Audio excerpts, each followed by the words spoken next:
first item of business today is to approve the actions from the March 19th meeting. May I have a motion to approve those actions? A motion and a second. All in favor? Aye. And that motion carries. Next, we will sort through the agenda. We'll determine which items will be considered on consent and which we will discuss. You can find hard copies of the agenda in the hallway. So starting at the top, item 1 is the Minnesota Gastroenterology sign at 3001 Broadway Street Northeast. That is a conditional use permit for sign height. Is anyone wishing to speak in opposition to or modify the staff recommendation on item 1? Seeing no one, we'll put that on consent. Item 2 is the Mid-City Stormwater Pond at 1230 New Brighton Boulevard and 1815 Broadway Street Northeast. That is a conditional use permit for a stormwater pond and a site plan review. Is anyone wishing to speak in opposition to or modify the staff recommendation on item 2?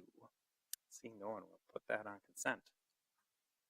Item 3 is the East End Apartments at 240 Chicago Avenue. That is a conditional use permit for a PUD amendment. Is anyone wishing to speak in opposition to or modify the staff recommendation on item 3? Seeing no one, we'll put item 3 on consent. Item 4 is Premier Storage at 2845 Harriet Avenue South. Site plan review and a variance for the self-storage facility. Commissioner Kronzer, I know you had a question on that one, so we'll discuss item 4. Item 5 is 1717 Mini Storage at 1717 West River Road North. That's a site plan review. We'll discuss item 5. I understand the applicant wanted us to discuss that. Item 6 is the Dinkytown McDonald's improvements at 407 15th Avenue Southeast. Several applications related to signs there. We'll discuss item 6. Item 7 is the Marshall Apartments at 829 Marshall Street Northeast. Several applications for a new residential building. Is anyone wishing to speak in opposition to or modify the staff recommendation on item 7? See no one, we'll put item 7 on consent. Item 8 is the Ewing Place Apartments at 5048 through 5056 Ewing Avenue South. Several applications for a new residential building there. Is anyone wishing to speak in opposition to or modify the staff recommendation on item 8? See no one, we'll put item 8 on consent. Item 9 is the Russian Orthodox Church expansion at 138 Emerald Street Southeast and 2210 Franklin Avenue Southeast. Additional use permit and a variance related to a church addition. Is anyone wishing to speak in opposition to or modify the staff recommendation on item 9? See no one, we'll put that on consent. Item 10 is Minnehaha Academy North Campus reconstruction at 3100 West River Parkway. Several applications for a new school building. We'll continue that item to the April 23rd meeting. So if anyone is here, that will be considered on April 23rd.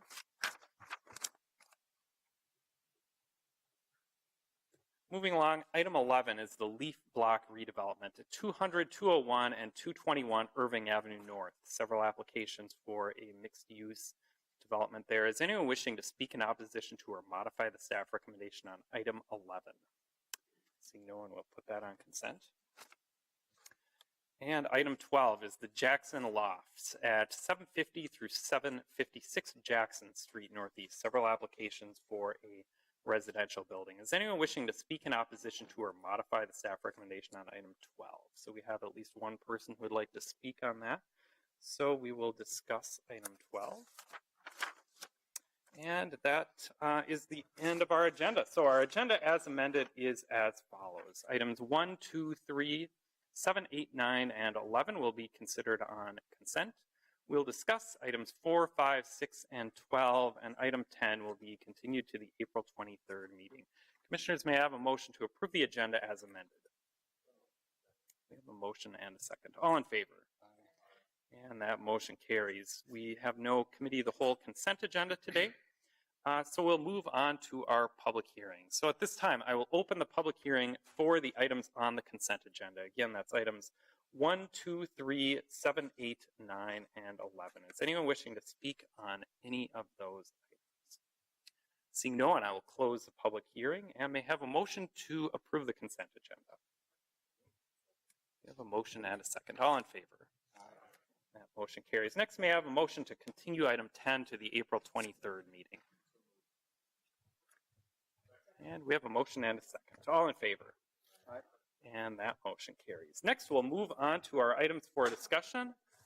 And our first item for discussion is item 4, Premier Storage at 2845 Harriet Avenue South.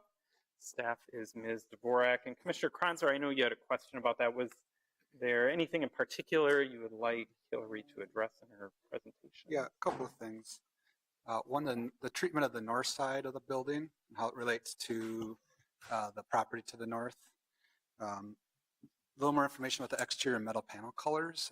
I had a black and white copy, so I didn't quite follow the alternating pattern. And then did they submit a lighting plan as well? And then finally, what does our code say about solar panels and the solar system that's on adjoining properties? I'd like to understand a little better. Sure. So this is Premier Storage is at 2845 Harriet Avenue South. It is zoned I-1. It's just north of the Midtown Greenway. There is a residential property to the north of the site that does have solar panels on the roof, and those photos are included in the staff report. Just to show you the color rendering, it is alternating colors of gray or like metallic silver. So there was the metallic silver, then a darker gray kind of in the column area of the building. So that was the color palette that was being proposed. I apologize for the black and white. There were colored renderings in there. So I think that was the first answer. As far as and here's the site plan.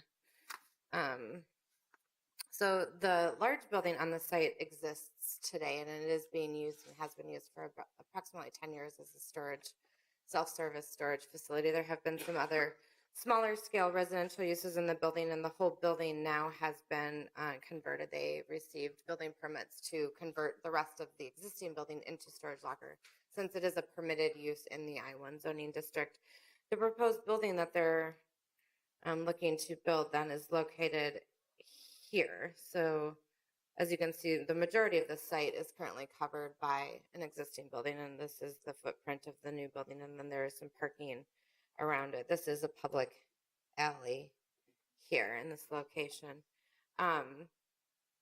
The part of the house that has the solar on it is what's circled. This is a one-story commercial addition. I don't know when it was constructed on the front of the house, but it is one of those homes that looks like it may have had a business or something in it at some point. As far as the ordinance and solar, we specifically talk about solar access when seeking a conditional use permit to increase height, which this project is not doing. What allowed for height is 4 stories or 56 feet, and this is a 3-story building. The building is also meeting its required setback of the 9 feet from that north interior property line. We do talk about shadowing. It will not shadow the solar 100% of the time. There will be some impacts at certain times of the day during certain periods of the year, but we found that it was minimal shadowing impacts. There is a very large or robust shadow analysis that the applicants provided as a result, actually, of the questions from the adjacent property owner that are in the packet. We typically don't ask for a shadow study unless they are seeking that CUP for increased height, and since they hadn't submitted one initially, but they did do one as a request of staff based on that conversation. And then I think you had a question, Commissioner Kronzer, about parking. I do not recall what it was. No, it was the north side. The site area between the building and the north property line. Mm-hmm. Are there any fences closing off that space? The adjacent property owner has a 6-foot solid wood fence around his property. This is proposed to be green space. We are, as a condition of approval, suggesting or recommending that they double the amount of landscaping on the site, and so this would be the area where we'd be looking to see that additional landscaping, given that it is adjacent to a single-family home and is just open lawn as proposed. And so that is where we were thinking, at least, that the additional landscaping would be. All right. Commissioners, are there any further questions of staff? I just had one. Yeah. Hillary, for your for condition number 4, the rendering that's in the packet doesn't have windows on the second floor. You're suggesting that the first floor windows match on all 3 levels. So there's essentially So, the condition would be that they add a third windows up on the 3rd floor and then maybe move the awnings down to here to highlight that pedestrian entrance that's here up at here. Okay. Oh, my last question was about lighting. Okay. Is there any lighting plan? I don't proposed? believe we had a lighting plan submitted, but we did recommend that we do need to see one before building permits could be approved. Okay. Thank you. All right. Are there any further questions of staff? Hearing none, I'll open the public hearing for this item. If the applicant is here, I'd like to give you an opportunity to speak if you have anything to add to staff's presentation. And please state your name and address for the record. Mr. Chair, members of the commission, my name is Todd Jones. I'm with Premier Storage, the applicant. I'd like to thank you for considering our application today. We purchased this property back in 2007. At the time, it was a multi-tenant building, and through the years, as tenants' leases expired or if they moved out, we converted the space into the self-storage use. So now presently, the entire building is used exclusively for self-storage. Over the years, we have made significant investment to this property, including a complete new roof, all new mechanical and plumbing, all new electrical, including energy-efficient LED lighting, all new windows throughout the building, and we did make significant repairs to the existing very large retaining wall on the south side of the building, which forms the north wall of the greenway. So those are some of the improvements that we've completed to date. The application in front of you today will allow us to continue to make improvements and upgrade the property.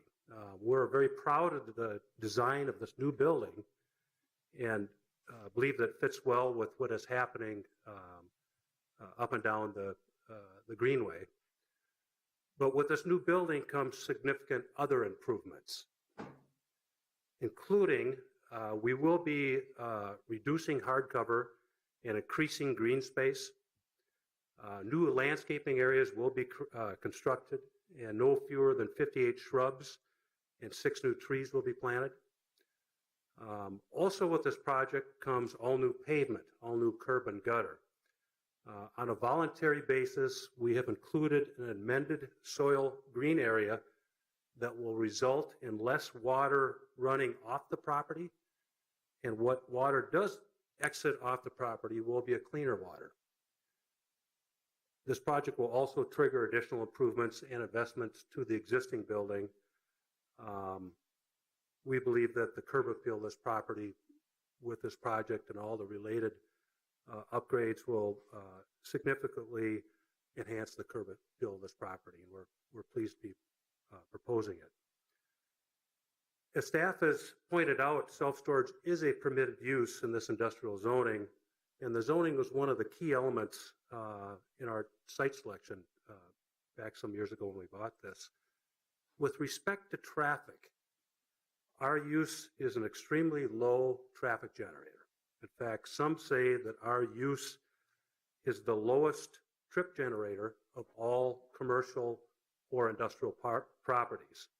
Generally speaking, when a customer rents from us, they'll come and they'll move their stuff in, and then 8 months later, which is the average length of stay at this facility, they'll come back and they'll remove their stuff. Now, that's not 100%, but that's generally what happens, and that's why our trip generation is just super low at these properties.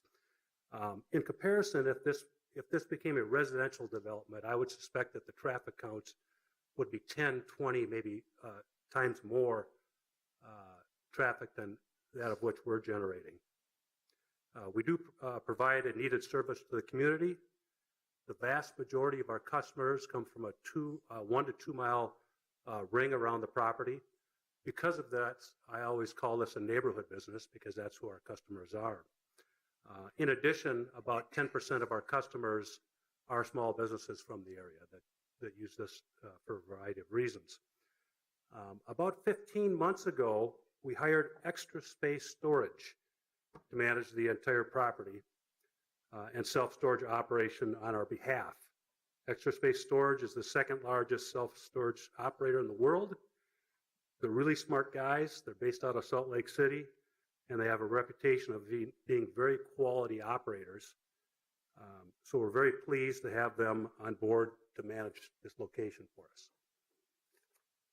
I know there's been some concern raised by our neighbor to the north regarding his solar panels. Our new building design has been sensitive to our neighbor to the north. Our building height is 35 feet on the south side, and on the north side, adjacent to the residential occupant with the solar panels, it's 31 feet. While zoning allows for 56 feet, we are proposing a height that is 40% less than what is allowed. We did have Colliers International Architecture produce a shadow study of the property. I'll summarize the results as follows, but it is the package that we reviewed is in your package as well. First of all, I'll tell you that the impact is very, very low. In the summer months, no shadowing, zero. In the fall, there is no shadowing. However, in very late fall, or specifically on November 10th, there's a slight shadowing, maybe 2% of the panels get shadowed, 2%. And that does not occur between the hours of 4 and 5 o'clock. So again, really no impact in that season. If you go to the very worst day, winter solstice, which is December 21st, which I understand is the day when the sun is at the absolute lowest. On that particular day, at 8:30 in the morning, the panels will be 15% shaded. At 9 o'clock, they'll be 5% shaded. From 9 to 1, there'll be no shadowing, so on and so forth. At 2:30, it'll be 5% shading. At 3:30, it goes up to 20. However, by 4 o'clock, it's 5%, and 4:30, 1%. So again, this is the absolute worst day of the year when the sun is at its lowest. So the conclusion is that the impact is very limited and minor. And then we have acted neighborly and responsible with our design. With all due respect to our neighbor, Mr. Whitebird, I think he needs to understand that what we are proposing has been sensitive to his system, and the impacts of the result of what we're doing are minor. We're pleased to have staff's recommendation for approval, subject to conditions, which conditions we do agree to. Thank you very much. I'm available for any questions if there are any. All right, thank you. And commissioners, are there any questions for the applicant? If there are none, we can move on to any other speakers. Is there anyone else who would like to speak on this item? Yes, and please state your name and address for the record. Hi, my name is Leo Marcus Whitebird. I am the neighbor in question at 2825 Harriet Avenue South. I am here today to address Proposal 5986 from Premier Storage.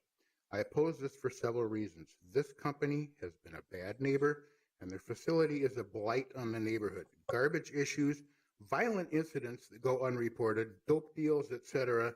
These are synopsized in my letter on file, so I'm not going to belabor it at this time. This building does not fit in with the changing face of the area. An expansion of this building would exacerbate all of these issues. The management is fairly hostile to the neighborhood and is not a contributor to the community by any stretch of the imagination. Furthermore, this building is going to be in violation of Minnesota Statute 473.859, recently revised in 2017, and it states in Subdivision 2, Section B, Part B, land use plan shall contain a protection element as appropriate for historic sites. The matters listed in water management plan by Section 103B.235 and an element for protection and development of access to direct sunlight for solar energy systems. And here we have a question of what the solar energy system is comprised of. When I redesigned the house in 1996, I enlarged all the windows and calculated their placement for maximum solar benefit. And this is reflected in the drawings that I submitted for my approvals to Planning and Zoning, and is a matter of public record. I discussed it with the planner who is reviewing my permit request, and it was okayed on that basis, with the knowledge that these improvements were design specific. It has existed thusly for 20 years, and the solar gain mitigates my heating bills to a great extent. If you look at the shading studies, my house is shaded during the winter months. All of these windows are shaded, and I will lose more than $200 a month in heating benefits. As a retired person and with a spouse nearing retirement, we rely on this to help mitigate our bills. If the law is to provide protection for these things, it must be applied here, or it's just lip service and it has no teeth whatsoever. And I will litigate if this is approved. This building is not needed except for Premier's continued exploitation of the renters in the area and profit for Premier Storage, who owns facilities all over the metro. It has no place in this neighborhood and is an aesthetic insult to boot. Thank you for your time. Right, thank you. And are there any other speakers? Is there anyone else who would like to speak on this item? Yes, and please state your name and address for the record. Thank you, President Brown. Members of the Commission, my name is Jacob Steen with Larkin Hoffman, 8300 Norman Center Drive in Bloomington. We represent Premier Storage, the applicant.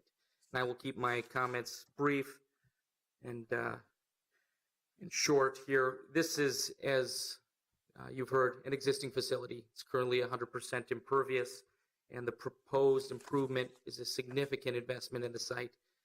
It will not only replace all of the current surfacing, but it'll result in a significant improvement or increase in landscaping. You've also heard that it is designed and intended to minimize noise, light, and traffic impacts, and particularly shadowing impacts on the adjacent property. But this is a unique neighborhood, and it's important to acknowledge that, and it has historically been a unique neighborhood. It is characterized by low-density residential uses adjacent to industrial uses, and it has been this way for as long as the city has had zoning.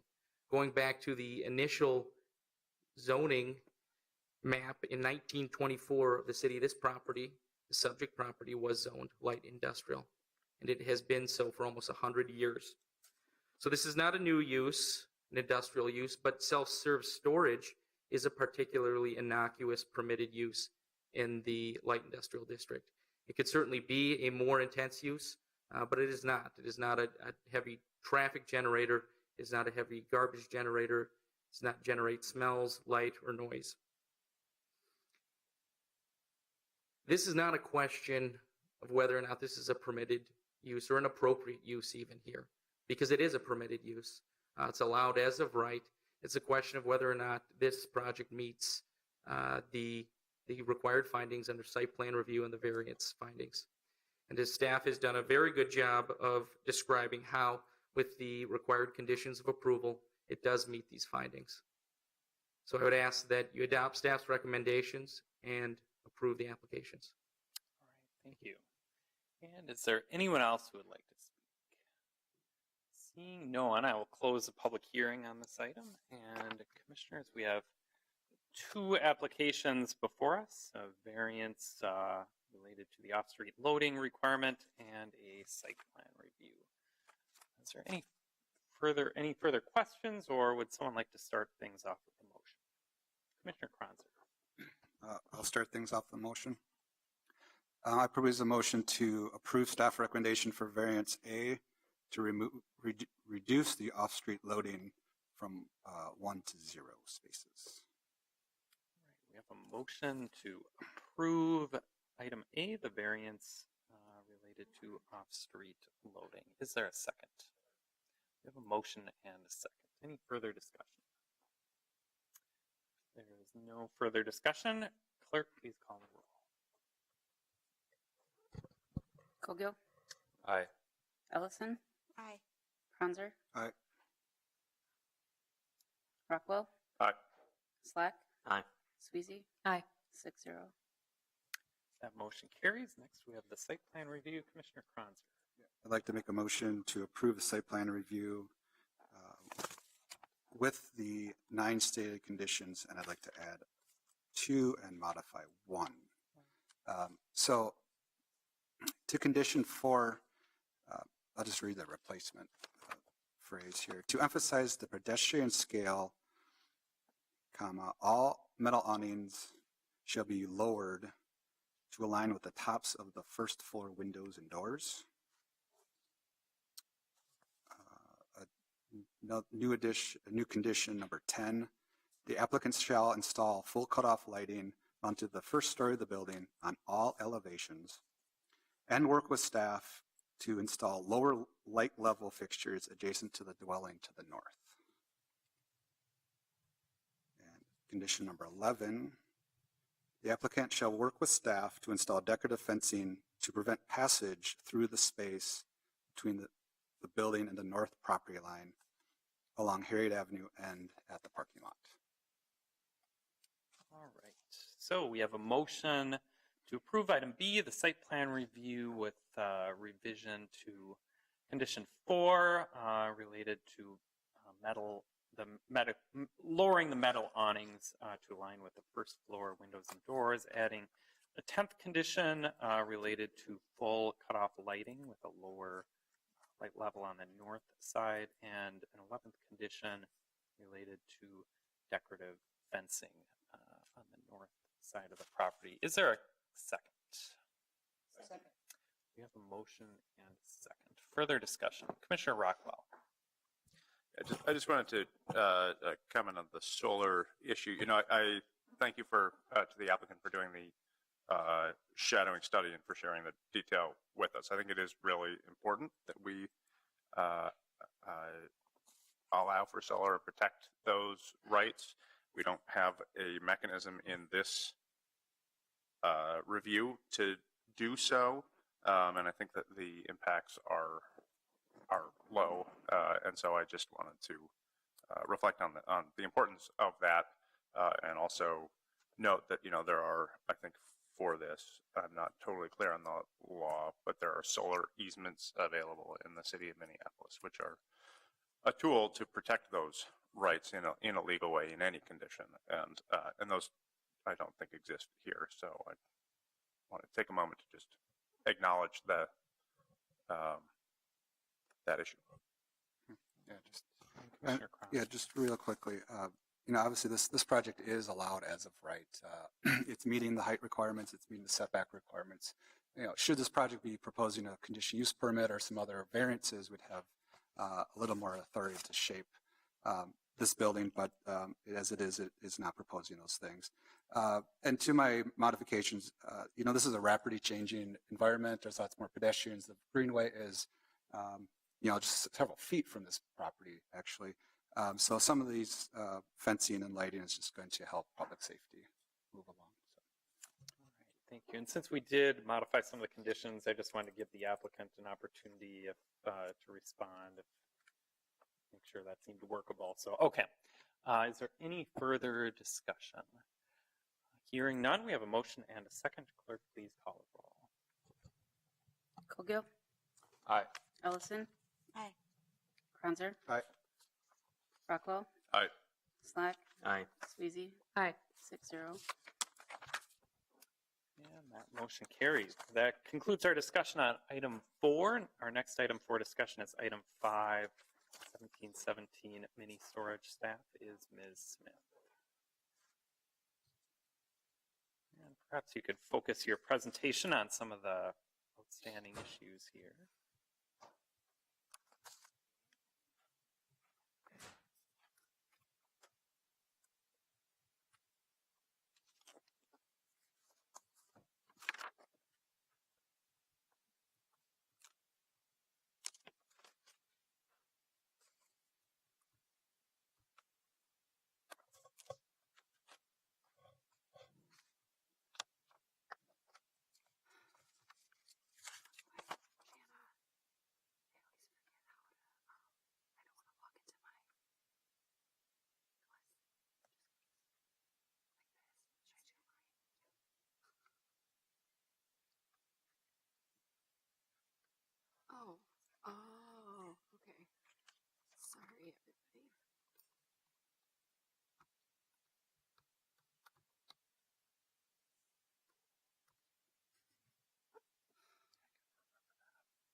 apologies.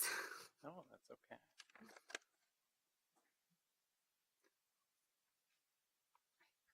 That's my fault. Very sorry.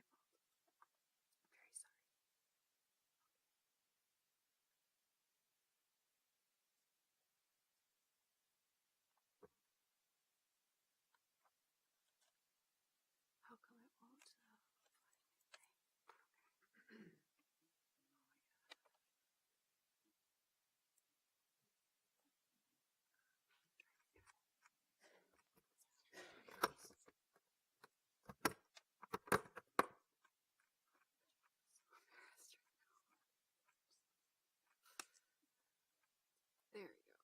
Okay.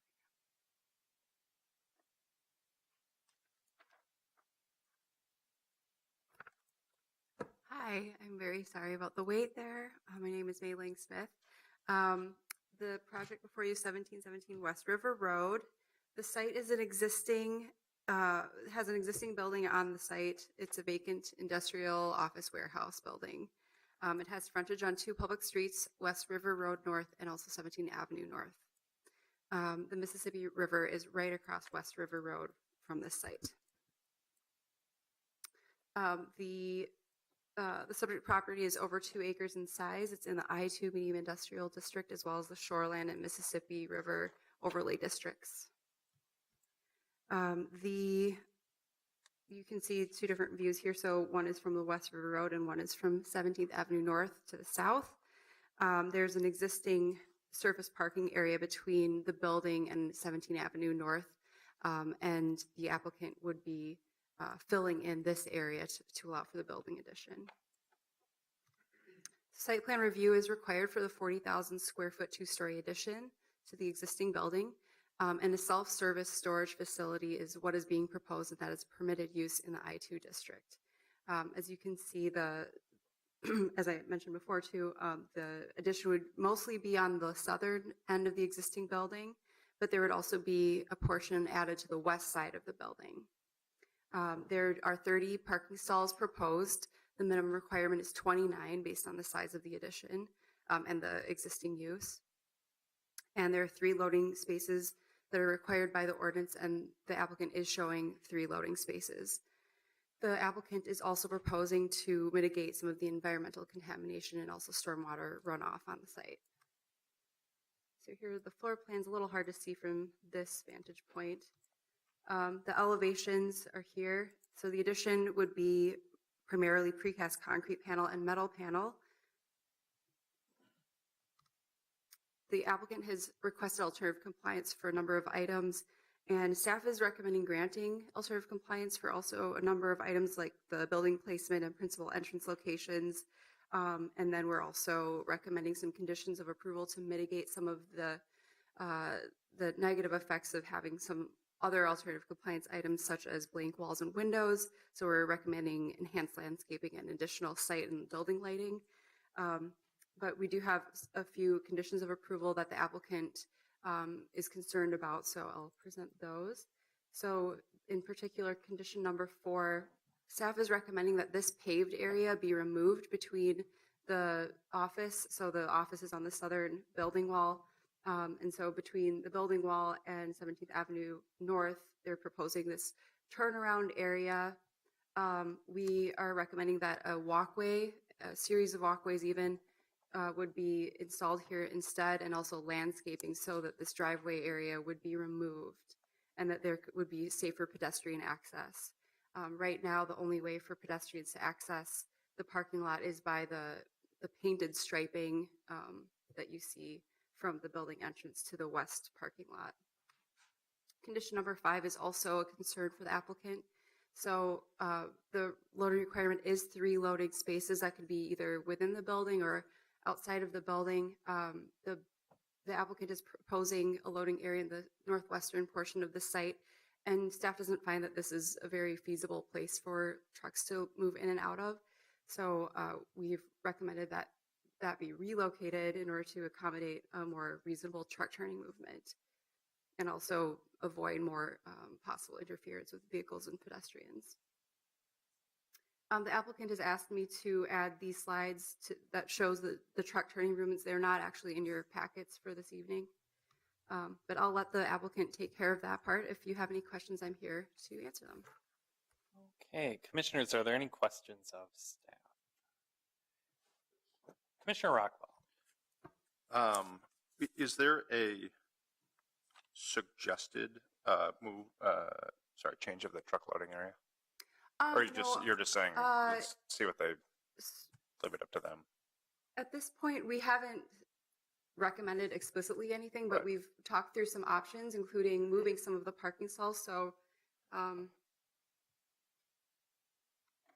this area might be reconfigured. There are 2 parallel parking stalls here. One option that we've presented as an option is taking out some of the landscaping in this area and adding parking stalls in this area, maybe reconfiguring something internally or externally to accommodate an additional loading space. Also, this is an internal loading area that doesn't meet the full 12 by 50 dimension, but they could possibly do something with the building wall here to accommodate more internal loading. So we've talked about a few different options. Okay, so there are feasible, I just, looking at it quickly, Yeah, don't really see it. from our standpoint, there are feasible options. Great. That's my main question. Cool, thank you. Okay, any further questions of staff? Hearing none, I'll open the public hearing on this item, and I'd like to ask the applicant to speak first. Please come to the microphone and state your name and address for the record. Commissioner Chair, members of the Planning Commission, I'm Peter Dinovic with Buell Investors, 5100 Eden Avenue, Suite 317, Edina, Minnesota. Thank you for having me tonight. This is an exciting project for us. It is our third extra space facility. We actually delivered the first facility to the Twin Cities in St. Louis Park right off of 7 and 100. And what we found so appealing about that brand is that it really aims to provide a retail experience to what can otherwise become very industrial feeling. And so in the context of all the new rooftops, and quite frankly, small businesses trying to find little spots to make what they do, this particular location fits quite well. So what you have is a 40,000 square foot existing facility that has quite a rich history in environmental conditions. It was previously a lumber yard and sawmill, and then most recently a plating site. So from an environmental standpoint, it is about as contaminated as it gets. The proposal in front of you tonight doesn't request or contemplate receiving any deed funds to remediate that. And I think as Mei Ling referenced, really our comment on the conditions, we've aimed to try and provide a proposal that seeks no variances. The proposal with the existing conditions, particularly on point 4 and point 5. Point 4 in the truck movements, we're in this unique position of having conflicting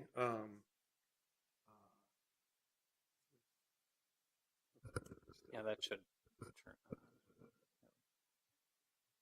We are in a unique spot of having conflicting ordinance requirements in the sense that in an I2 zoned space, we need to accommodate truck movements on site, not within 17th Ave. And so keeping those truck movements internal to our site obviously requires certain impervious surface. And so with that, while we're reducing the total amount of impervious surface on this site overall, what we've designed is something that includes an aisle for folks to pull into the site and then ultimately back into one of the various truck positions. Now, mind you, what we've designed here is for an over-the-road semi, and more often than not, we're not receiving over-the-road semis. You can see with this internal loading bay, we more often accommodate the largest U-Haul, which would be 26 feet. So as an accommodation, one of the things that we had proposed, right now the thought process was that this entire section of 95 feet would be removed and changed into landscaping, which, you know, over the series of discussions with planning staff, we ultimately concluded that we really would like to have connection between commercial space at the corner here, which was intended to provide an activated use on that edge. We want to have that halfway close to, you know, the parking and walkway. So one way that we might be able to kind of reach a middle ground is, in this case, you can see how the trucks can come in and back up. This would be a WB40, which is, you know, a more modest size truck that you might see U.S. Foods driving around the city to deliver product in. It would allow us to reduce the amount of impervious surface, and it would ultimately kind of land in a middle ground. So that's the presentation, so to speak. The aim was to really try and fit within all the various requirements associated with this I-2 site. All right, thank you. Commissioners, are there any questions of the applicant? Commissioner Slack. So the proposed plan shows 3 loading docks for semis. Do you need that many? The reality is no. In our facility in Minnetonka, we don't have a single full loading bay. In the product or store that we delivered in St. Louis Park, right off of 7 and 100, there were 3 loading bays, full semi dock high, and those actually do get used quite frequently. So as we've thought about this site, we like the ability to have a diverse set of loading options, largely because it is on the larger side of facilities, but then also just the diverse types of uses that we get. So I guess my question is sort of focused on that loading dock that's furthest to the north, and can you accommodate sort of the need with just the 2 close enough? And I know you just identified that with this alternate design you could accommodate 40s, but what about 67s in the 2 that are closest on the southern end of the building? The way that the plan is currently configured,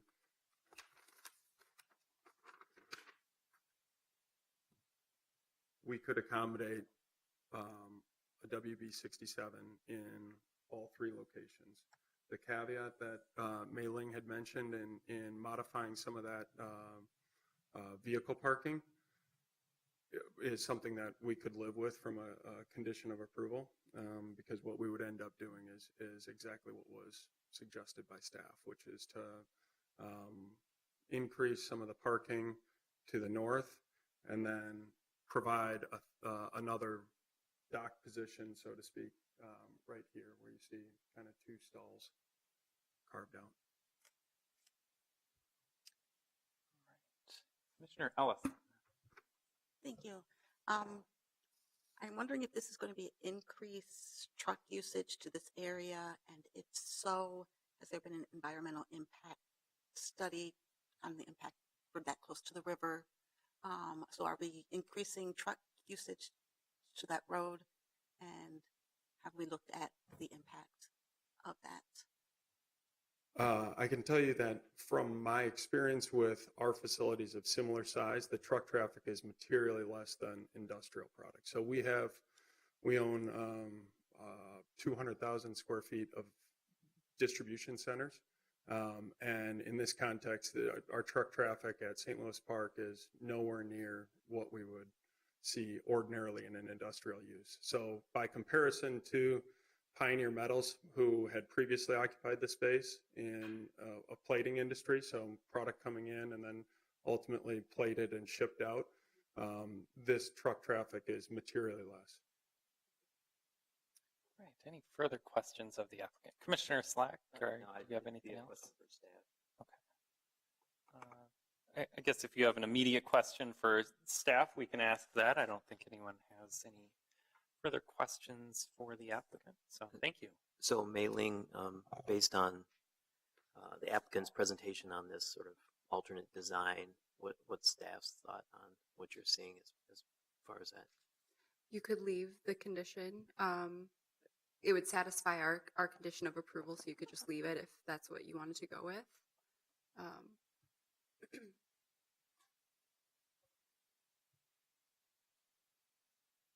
So the two conditions I think that are in question are removing this pavement area and also the loading. So I think you could leave the loading condition if they were amenable to just moving the parking and switching out the loading area. This would still be a question I think that the commission needs to answer, whether you want to leave that pavement where it is between the building and the walkway, or if you prefer to see landscaping there, if you think that the truck turning movements could occur without that pavement. And so, based on the conditions, you're just really challenging the notion of these delivery vehicles, semi-trucks, whatever they might be, and the potential conflict that they create with people who are parking their cars and walking to the front door. Yes, in part. And so there is no direct connection right now to the sidewalk either. Right. So adding the connection to the sidewalk is going to help redirect some of the pedestrian traffic just to the sidewalk instead of having to maneuver through the parking area. Okay, because I guess So there's a walkway, but it ends. it ends. And even in the proposed alternate design, I couldn't tell, did it allow for a direct north-south connection? I'm not sure. You'll have to ask Okay. the applicant that. All right. Are there any further questions of staff at the moment? The public hearing is still open, so I want to see if there's anyone else who would like to speak on this item. And seeing no one, I'll close the public hearing.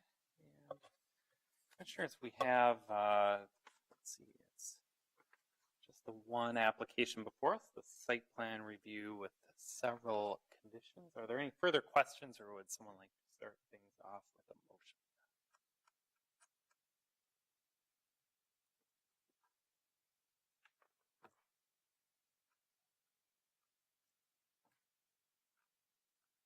Commissioner Kronzer. I have a question for the applicant. Could you show that site plan with the WB40 on it again for us?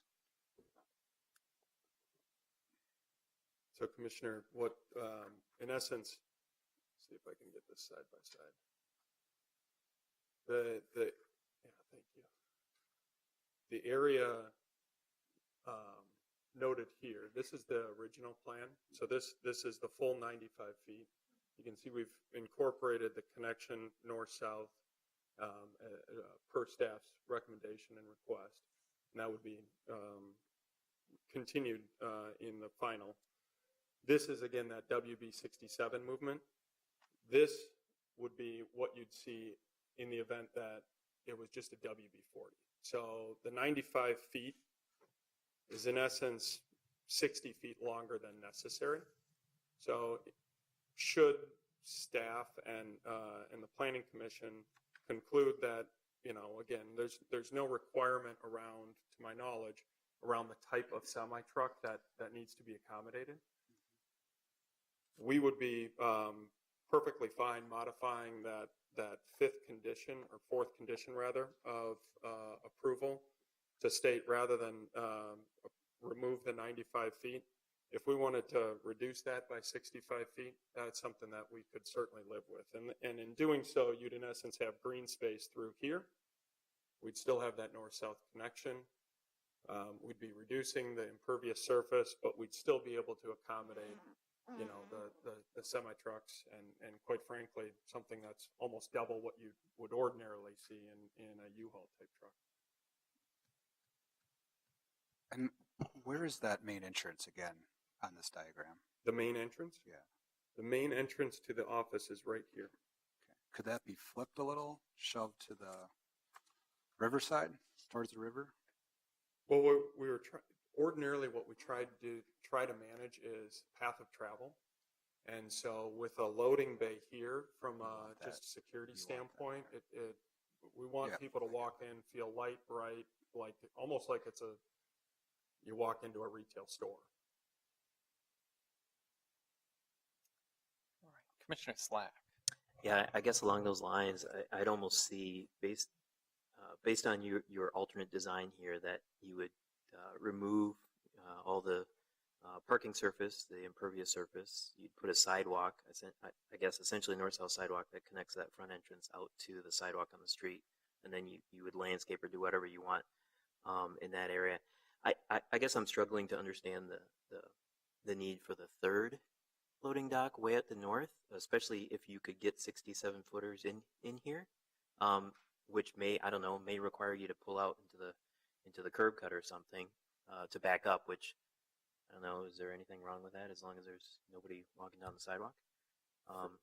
For a facility of this size, we actually are servicing this with 2 elevators. So one's located up near the front here, and another is located to the north. And within that space, one of the elevations along that west side contemplates having access at grade. So a door that would allow folks that, if for whatever reason they weren't renting on the southern portion of the building, they could go to the north. And I guess, the next question is, like, how many, do you actually ever see the need for 2 semis to occupy, say, stall 1 and stall 3 at the same time? Our goal was to try and work within the ordinances and zoning that has been set forth. So within that context, we knew that for a facility of this size, we needed to accommodate, 3 semis.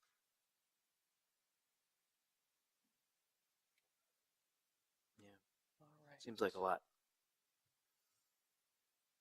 Okay, are there any further questions, or would someone like to start things off with a motion?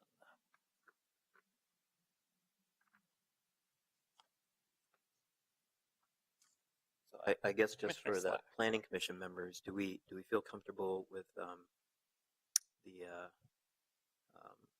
item number 4 and staff recommendation based on this alternate design of taking out that whatever the dimension was, 60 some feet of paved area, and putting in landscaping, creating a more direct connection? It seems like it appeases that. I don't know if we'll ever be able to solve the connectivity issue within the parking lot. There's you'd have to completely rethink where parking would go, and unfortunately they'd probably put it on the riverside, which is nobody wants that. So so that challenge is really difficult on the site. And then for me, I'm finding it hard to really know why there needs to be 3 loading docks. So maintaining or keeping the condition, was it number 6 or no? 5. Sorry, I number believe 5. it is. I would be open to keeping that.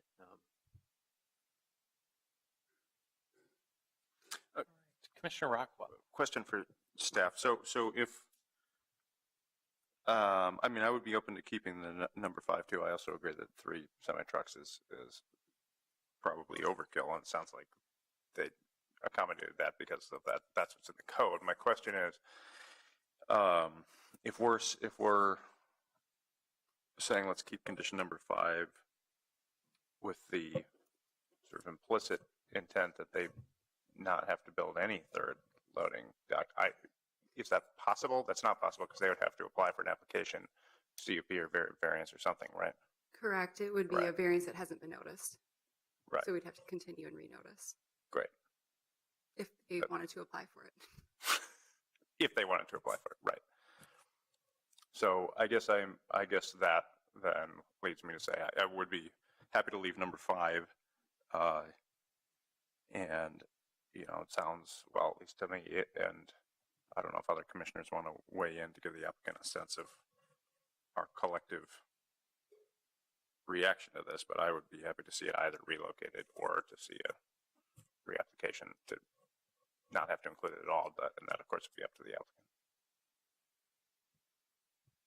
And I am also, sorry, would be fine essentially swapping that 95 feet with 60 feet per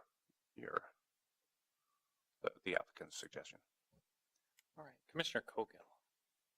I would echo that last item that Commissioner Rockwell mentioned, the 95 to 60 feet seems like an easy one for us to do and makes a lot of sense.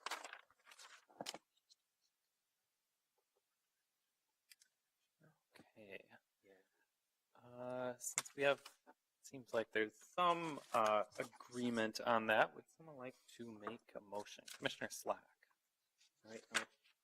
I'll make a motion to approve item A, site plan review with the 9 stated conditions. I'd just like to modify item condition number 4 with the obviously replacing the 95 with the 60 has been discussed and proposed by the applicant. I'd also like to add some language. I don't know what it is at this point, but some language about creating a direct north-south pedestrian connection from the sidewalk to the building entrance. Whether or not you want to leave the one closest to the river is up to you, but as long as there's the one, I think, directly to the main entrance, that would be great. But it looks like you would be open to that anyways, based on the design that you're coming forward with. And I would also like to, so that's the motion.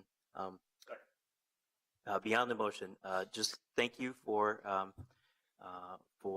all the added landscaping. That's, I think that stretch of river has always been challenging, and you know, as maybe hopefully in the future industrial uses start to change over to maybe more compatible uses with the riverfront, at least in the short term here, you're beautifying the frontage, which I think will help you know, the experience along the river.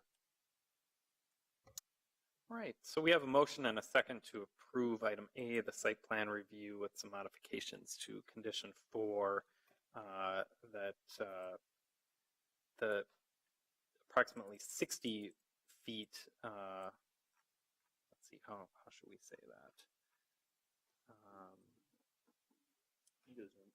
that? Basically replace 95 feet with 60 feet, and also adding some language related to a connection, a sidewalk connection to the entrance. Is there any further discussion? Hearing none, we have a motion and a second. Clerk, please call the roll. Coghill, Aye. Ellison, Aye. Kranzer, Aye. Rockwell, Aye. Slack, Aye. Sweezy, Aye. 6-0.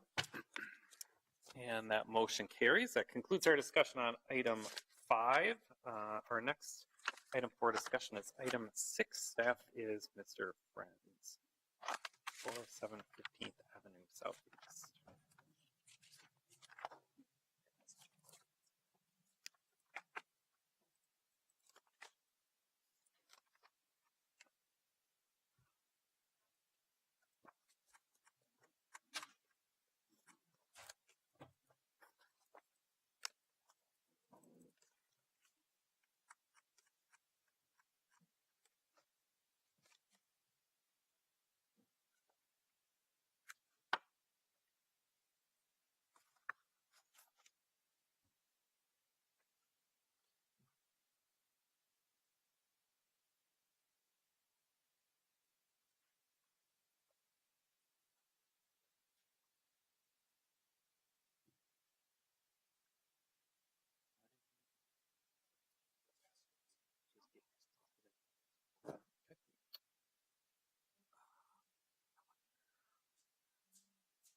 All right.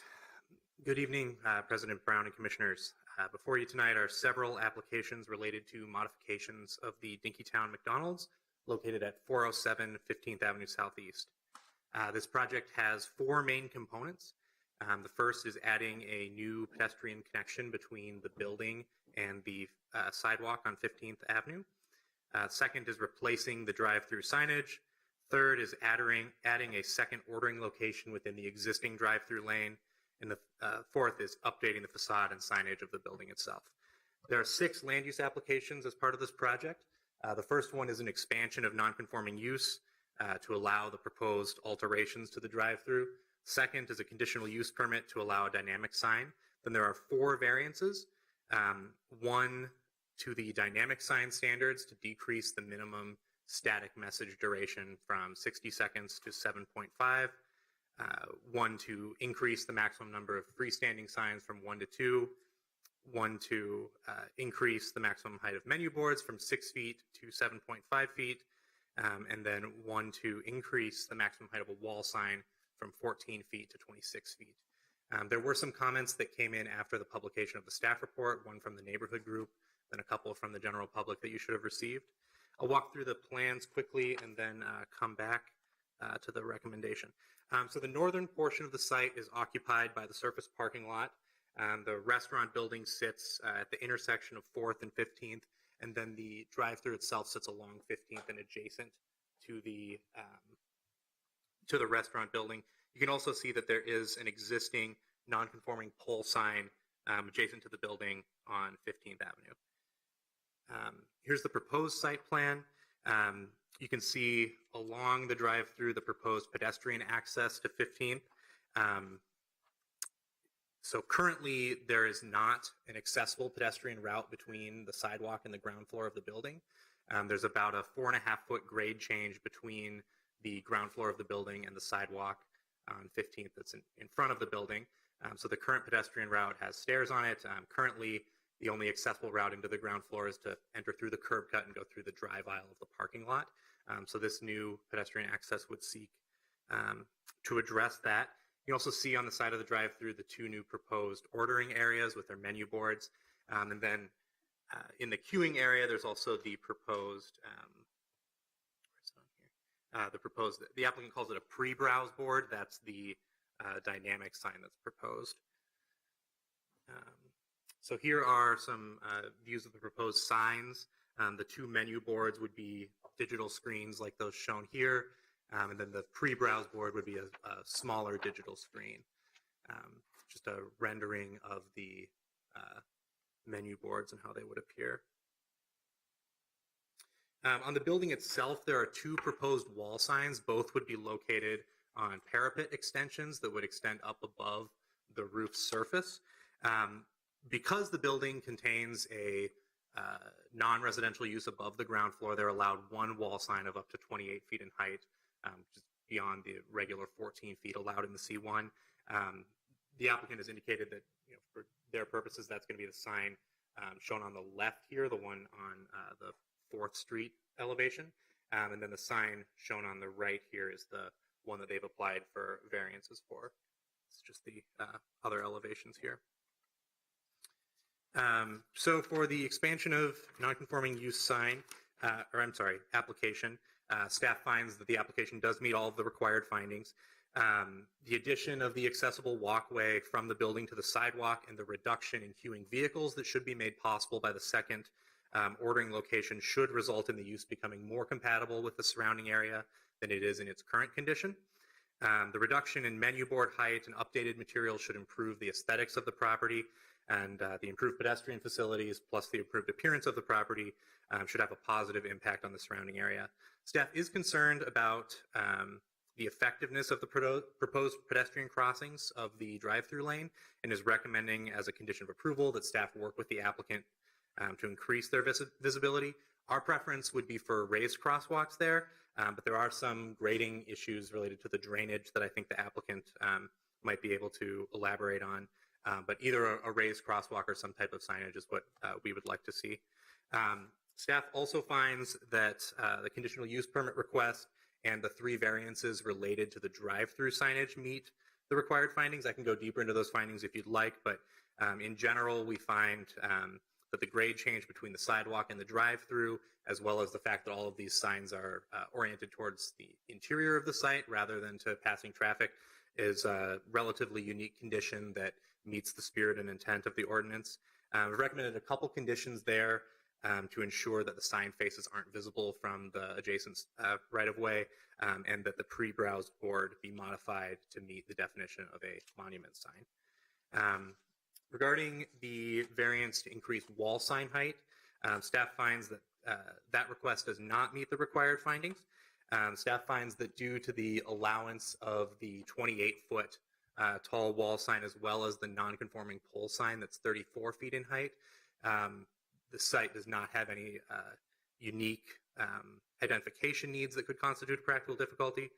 We also find that the sign's position on an extended parapet above the building's roof would not be particularly compatible with the small-scale commercial character of the C1 district and would not meet the spirit and intent of the ordinance. Other than the non-conforming pole sign, this would be the tallest sign in the immediate area. Additionally, the proposed sign would be pretty close to the non-conforming pole sign, and allowing two signs which greatly exceed the regular maximum height in this district so close to each other might create an appearance of sign clutter at the property. So staff is recommending that the commission approve the expansion of non-conforming use application, the conditional use permit, and the 3 variances related to the drive-through signage with the stated conditions from the staff report, and that the commission deny the variance related to the height of the wall sign. I'm available for any questions. Thanks.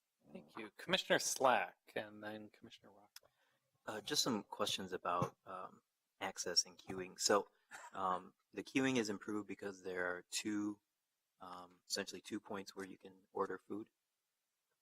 That's correct. So that's what improves the queuing. How do you have 2 cars? So everything's on the driver's side, but they're relatively close. I mean, they look like they're not any more than 20 some feet apart. So literally, is it just it improves it because there's 2 cars ordering at the same time and then they move forward?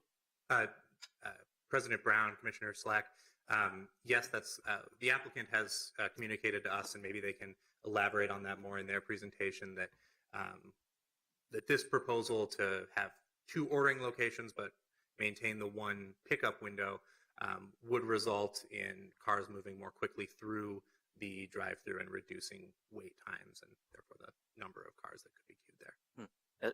Because I think I've seen where they'll have 2 separate lanes, so sort of an outside and an inside lane, and then you kind of queue together.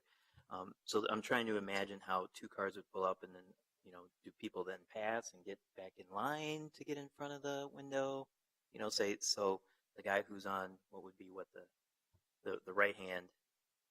I don't know if that's north, but assuming it's north, he finishes before the guy in front of him. Does he go around him and then cuts in front of him? I'm just trying to envision how it actually works with both on the same side, pretty much stacked next to each other. So I guess that would be a question for the applicant for me. All right, and Commissioner Rockwell. Couple questions. One is the pedestrian. So this is the existing condition. No, can we go back to the existing conditions slide? So my question here is anything in the existing conditions precluding the pedestrian improvements? President Brown, Commissioner Rockwell, no. Great. And my second question is, when the cars are queuing, the problem is that they're queuing out onto the street? What's the problem with Commissioner Rockwell? I believe it is within the parking lot. I'm not sure whether there have been instances where it's extended into the public right-of-way, but certainly within the parking lot impeding circulation, and right now where some of the pedestrian circulation is through the parking lot. So because we don't have a pedestrian connection, which they could institute right now without coming to us, we have a difficult time reaching the door as an accessible pedestrian because there's queuing in the parking lot that makes it harder to drive. There's sort of a lot of layers to that, but I think I get it. Okay. Thank you. All right. Any further questions of staff? Commissioner Kronzer. Yeah, thank you. So the variance for the dynamic sign is really for a menu board, not a traditional what we see as a dynamic sign. So have we acknowledged the fact that this is a variance for a menu board, not a traditional dynamic sign? Well, and the reason I'm asking that is, I could see the next applicant saying, well, you gave McDonald's 7.5 seconds. I'm wondering if we maybe, if this does move forward, need to make it clear that this was part of the variance was because it was a menu sign, not a building mounted dynamic sign pointed towards the sidewalk or such. So I was just wondering your thoughts on that. Commissioner Kronzer, we made the determination that this was not a menu board because you don't actually view it while you're ordering, that it's just a sign that's directed at the drive-through traffic. And to your point about this hopefully not becoming justification to changing the dynamic sign standards in a situation that's different than this, I think that the findings that are in the staff report specifically address the fact that this is directed internal to the site and not at passing vehicular and pedestrian traffic. So I think that accomplishes that. But if you would like to alter something to add that, also do that too. Did you look at to see if these were visible from 5th Street? I know you mentioned 15th Avenue, but did you look at 5th? Commissioner Kronzer, they will be visible from 5th Street Southeast to some degree. It's certainly not their intent, and I don't think that they'd be legible from 5th Street Southeast, but to some degree they will inevitably be visible from that right away. Okay, are there any further questions of staff? Hearing none, I'll open the public hearing on this item. I'd like to ask the applicant to speak first, and please state your name and address for the record. Good evening, Chair Brown and Commissioners. My name is Kevin Shea with Landform Professional Services. We are located at 105 South 5th Avenue, Suite 513 in Minneapolis, Minnesota.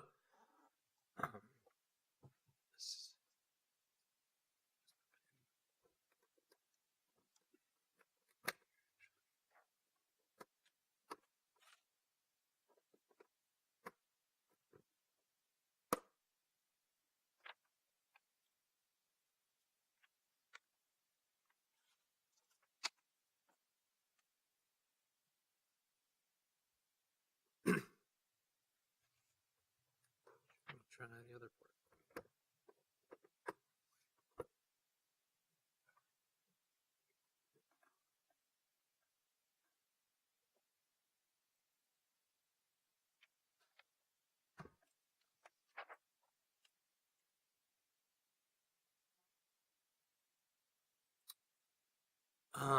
First of all, I would like to thank staff for their generally favorable conditions and recommendations. I would just like to address on the wall sign height. We have prepared some exhibits tonight for you related to the wall sign height. So as Andrew presented to you, those are 2 parapet walls, one with an M logo on the 4th Street elevation and one with the M logo on the 15th Street elevation. This rendering on here shows the as proposed prior to staff's recommendation. The building is not proposed to be that color, but as the rendering it is, just for example, just to clarify. This is a closer up view from the northeast corner of the 15th and 4th intersection, showing the elevations.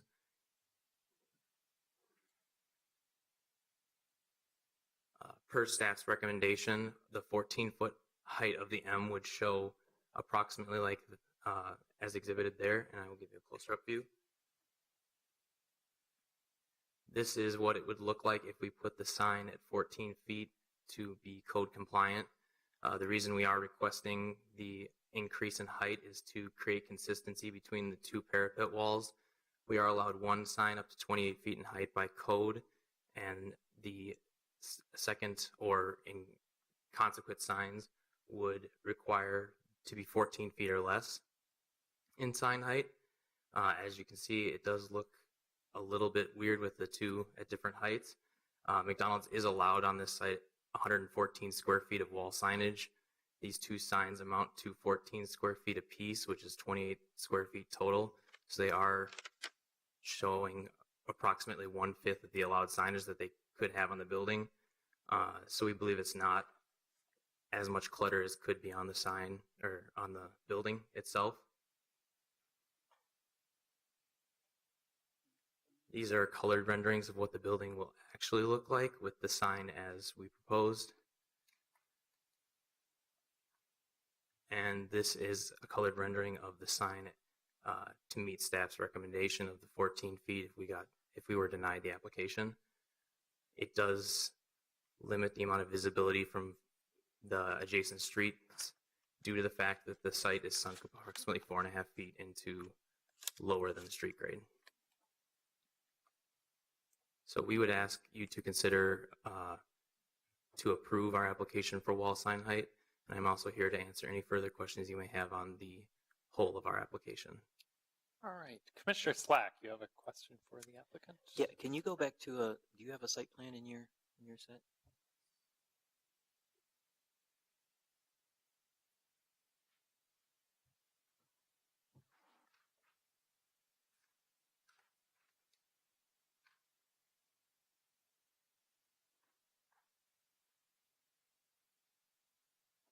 Here you will see the site plan. Yeah, so assuming that the sidewalk that's coming in off of the curb cut is designed that manner just for grade to get down the slope, is that correct? Mm-hmm. Is there signage, essentially automobile scale, where people are sitting in their car and they're waiting in line, whether they're pulled in the front? Is there signage that actually stops people from pulling into the crossing areas? So specifically there, and then also where your accessible connection is to the building, because I could see ordering your food and then just pulling up and getting in line behind the next car, and all of a sudden you've sort of blocked the pedestrian access, which I think a lot of the recommendations here are trying to enhance those connections. And so is there any sort of standard signage that McDonald's has to sort of alleviate people pulling into that crossing lane? McDonald's doesn't have standard signage as a corporate entity for showing those crosswalks any other way than we have shown there. We did have conversations with staff on making those more visible and what that might mean. We haven't come to a definite conclusion on that, and I know it was raised initially for the raised crosswalks, and due to the grade changes on the site, that's difficult to incorporate. So we were looking at some sort of whether it was in pavement signage or upright signage to identify those crosswalk areas. I'm not sure that there's a better way to prevent vehicles from sitting on top of those crosswalks. Yeah, the raised crosswalks is a great idea, but again, I don't think that stops somebody from pulling forward, to the car in front of them and being on the crossing. And so, I don't know if it's as simple as really small scale, maybe these are 4 feet high right at the eye level of the driver that says, don't park in the crossing. Because otherwise you're going to have people parking on both ends during busy times, and they won't be accessible. People won't be able to get around the cars parking in those two spots. So I guess maybe that would be something we might want to add as a condition. I just, for going through all this effort to improve pedestrian connectivity and then still allowing cars to just park wherever they want. Can you explain just the stacking from my previous question about how that actually happens when the two cars are literally behind each other? And I can understand how it improves movement or stacking frequency, because then, two cars can move through at a time. But how does that even work? I mean, is it just those two cars pull together ahead at the same time? And as you mentioned, we do prefer to do the side-by-side, is what we call it, where you have 2 lanes. It's just not feasible in this location due to the site size. But in what we call this is a tandem drive-through, and they would have to pull up together, and say the first person in line at the first ordering board finishes after the person behind them. They would just have to wait and go together forward. There's no way to pass them or go around them. Does that adequately answer your question? it does. I didn't know if there was enough width there where another car could actually get around it, but then you'd cause problems when you're trying to get up to the one. So, okay, I guess I'm just trying to see. They would have to go in the way they enter the drive-through. There's no way to like swap the order based on who would be finished at the menu ordering board first. And so this is sort of a standard site plan model where they're essentially on the same side stacked versus separate. And then I know you're not going to propose it separate, but so it functions well. It functions. We have done this on other sites. It is typical when there's limited site size and due to the constraints that they're not moving the structure or moving the layout of the function of the circulation of the parking lot. This is one that functions as an alternative to the side-by-side drive-through. Okay. Thank you. Right. Any further questions of the applicant? Commissioner Cogill.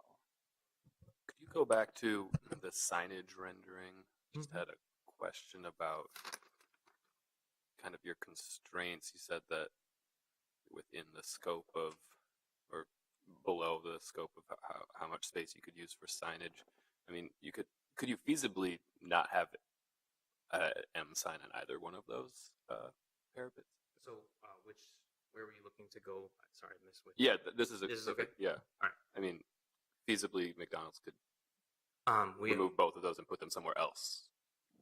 Feasibly, they could. We are trying to use the parapet walls to break up the building facade and add some visual aesthetics to the site. Feasibly, they could put them on other sides of the elevations. They have the south, east, and north are the three elevations. The west is attached, so there is no feasible location to put that there. So they could put it on an alternate elevation, yes. Commissioner Kranz. Along those lines, couldn't you just lower the red pilaster to have the same relationship? If the M is lower and you have a lower, I mean, that would look better. I agree, this doesn't look great, but if you're required to have a lower sign, couldn't you lower the whole thing and make it look good? For you're speaking in relation to the one shown on the left here, to lower both of them to the 14-foot height? Lower the red portion on the right sign. So the top of the M is at the top of the red. They're just... Okay. I'm not understanding your question, sorry. They could lower the elevation. They like to keep their branding walls at the same. It's a store standard to bring them up for the parapet walls. Thank you. Right. If there are no further questions of the applicant, we can see if there are any other speakers on this item. Is there anyone else who would like to speak? Seeing no one, I will close the public hearing. And commissioners, we have several applications before us. A total of 6, starting with the expansion of a non-conforming use. Are there any further questions, or would anyone like to start off the discussion with a motion? Commissioner Rockwell. I'll start us off with a motion. I will move to deny the expansion of a non-conforming use. I'll explain my thinking if I get a second. All right, we have a motion and a second to deny the expansion of a non-conforming use. Commissioner Rockwell. So, we've had similar instances before, similar examples before, and I give this a lot of thought. For the Planning Commission to approve an expansion of a non-conforming use, we are asked to find the enlargement, expansion, and so forth to be compatible with adjacent property and with the neighborhood.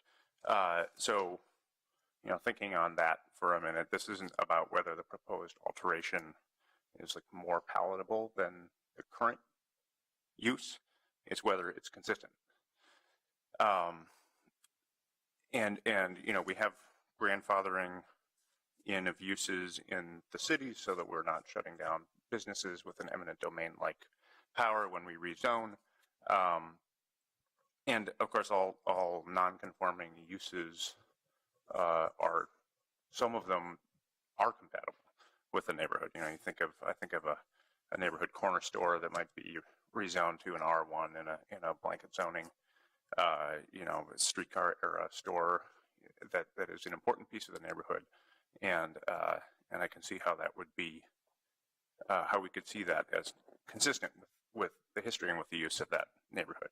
So, in thinking about this particular project in Dinkytown, I think about Dinkytown. Dinkytown is very walkable. It's a historic neighborhood. It's adjacent to the University of Minnesota, and I pulled some of the stats on the U area. You know, the total student, staff, faculty population of campus is 80,000 every day once everybody's on campus. According to a 2014 university transportation study, 63% of all trips to and from campus are made without a car. And then once you get to campus, only 4% of trips on and around campus are made in a car. 74% of trips are made on foot. So it's an incredibly walkable area, car independent area, and I just don't think that a drive-through is appropriate. I also, you know, as we think through some of the data we've received in the comprehensive planning drafting process, we know that our city plans for climate action call for an 80% reduction of greenhouse gas emissions, and we were told by staff that, you know, research shows we're going to have to reduce vehicle miles traveled, car trips by 37% if we're going to hit that, and that includes if we have electric vehicles on the roads by 2050. So 37%, I mean, that's a huge drop in car trips. And if we are going to do that, we need to stop investing in car infrastructure. And this is a place which really specifically is about walkability. It's one of the most walkable neighborhoods in the city, if not and the state. I think if a McDonald's existed here with no drive-through, it would survive just fine, given those statistics. You know, I also think about the 80% reduction goal, and you know, that's the city of Minneapolis's target, but it's also the global target. So that means we all collectively have to get there. And Minneapolis always touts its best of lists, it touts its economy, it touts its civic engagement and pride. And I think that if we just hit an 80% reduction, are really getting, you know, C grade. We have to be beyond that because we can. We have the resources to do that. And that means taking action now where we can. And this is certainly a place that asks us to explore what's appropriate, what's compatible in this area. So, you know, McDonald's as a corporation has actually done a lot on climate change recently. They committed to a 37% reduction in CO2 by 2030, which is huge. So this is not against McDonald's, but I do think that we should avoid any kind of investing in infrastructure that goes against what our city is now and what our city is attempting to become. All right, thank you. And is there anyone else who would like to speak? We have a motion and a second to deny the expansion of a non-conforming use. Any further thoughts on that? And since we are making a motion that is different from staff recommendation, we should probably just articulate our findings. So Commissioner Rockwell, I understand you were speaking quite a bit to finding number 2, that the enlargement, expansion, relocation, or intensification will be compatible with adjacent property in the neighborhood, and you're saying that it's not, because it is a walkable area with very high pedestrian activity, so promoting more vehicular traffic in that area is not compatible. Finding number 3, that the enlargement or expansion will not result in significant increases of adverse off-site impacts such as traffic, noise, dust, odors, and parking congestion. You're saying that the changes will create maybe an awkward vehicular circulation, provide potential conflicts with pedestrians, maybe a significant amount of signage that isn't really compatible with the surrounding area. And finally, on finding number 4, that the improvements will improve the appearance and stability of the neighborhood. You are saying that with the increased vehicular traffic, increased signage, that potentially would not improve the appearance of the neighborhood and would detract from it. So does that summarize your Sounds fair. statement? Okay, just want to make sure we had our bases covered there. Is there any further discussion on this item? If there is none, we have a motion and a second to deny the expansion of a non-conforming use. Clerk, please call the roll. Cogill, Aye. Ellison, Aye. Franzer, Aye. Rockwell, Aye. Slack, Aye. Sweezy. No. So that's 5-1. And that motion carries. Next, we have item B, the conditional use permit for a dynamic sign. Commissioner Rockwell. I will vote to deny approval of conditions B, C, D, and E as they all relate to the expanded drive-through. All right, we have a motion to deny items B, C, D, and E related to the drive-through. Is there a second? Motion and a second, and I'll just confirm with staff, since we are denying the expansion of the non-conforming use, I assume it is reasonable, since those remaining applications are really closely tied to that, that we would deny those as well. President Brown, that's correct. So they would be able to replace the menu board with a new menu board shorter than the existing one, but the pre-browse board and the second menu board would be automatically denied by the. Great. And is there any further discussion on that motion? Hearing none, and maybe we again just will articulate that we are denying those variances because they are related to the expansion of the non-conforming use. Clerk, please call the roll. Cogill, Aye. Ellison, Aye. Franzer, Aye. Rockwell, Aye. Slack, Aye. Sweezy. No. 5-1. Right, and that motion carries. Finally, we have item F, the variance related to the sign height. Commissioner Rockwell. I will move to adopt staff recommendation and deny the variance. We have a motion to deny and a second. Is there any further discussion? I'll just add, and I think it was outlined pretty well in the staff report. And while there are some unique grade situations here, I think this property does have a fairly significant opportunity to display signage, both on the walls and also on the existing non-conforming pole sign that they have. So if there is no further discussion, clerk, please call the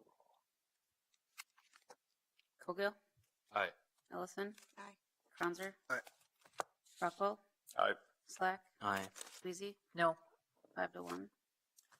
And that motion carries. That concludes our discussion on item 6. And our next item for discussion is item 12, staffers, Ms. Suther. And this is 750 through 756 Jackson Street Northeast.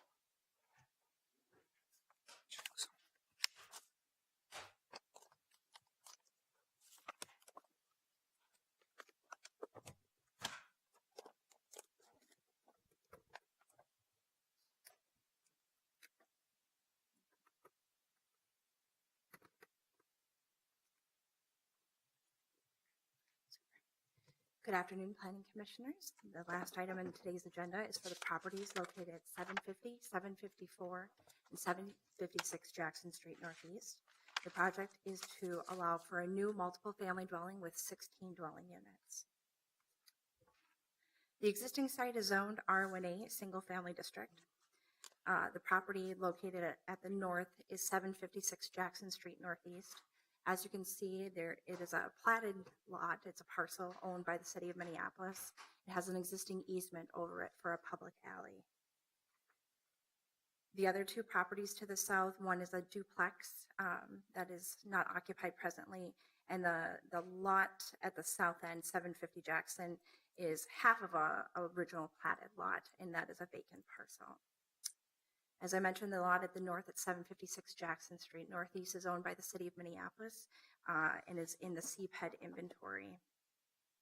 In the future, a land sale process will take place and come back through the Committee of the Whole of the Planning Commission with recommendations at that time.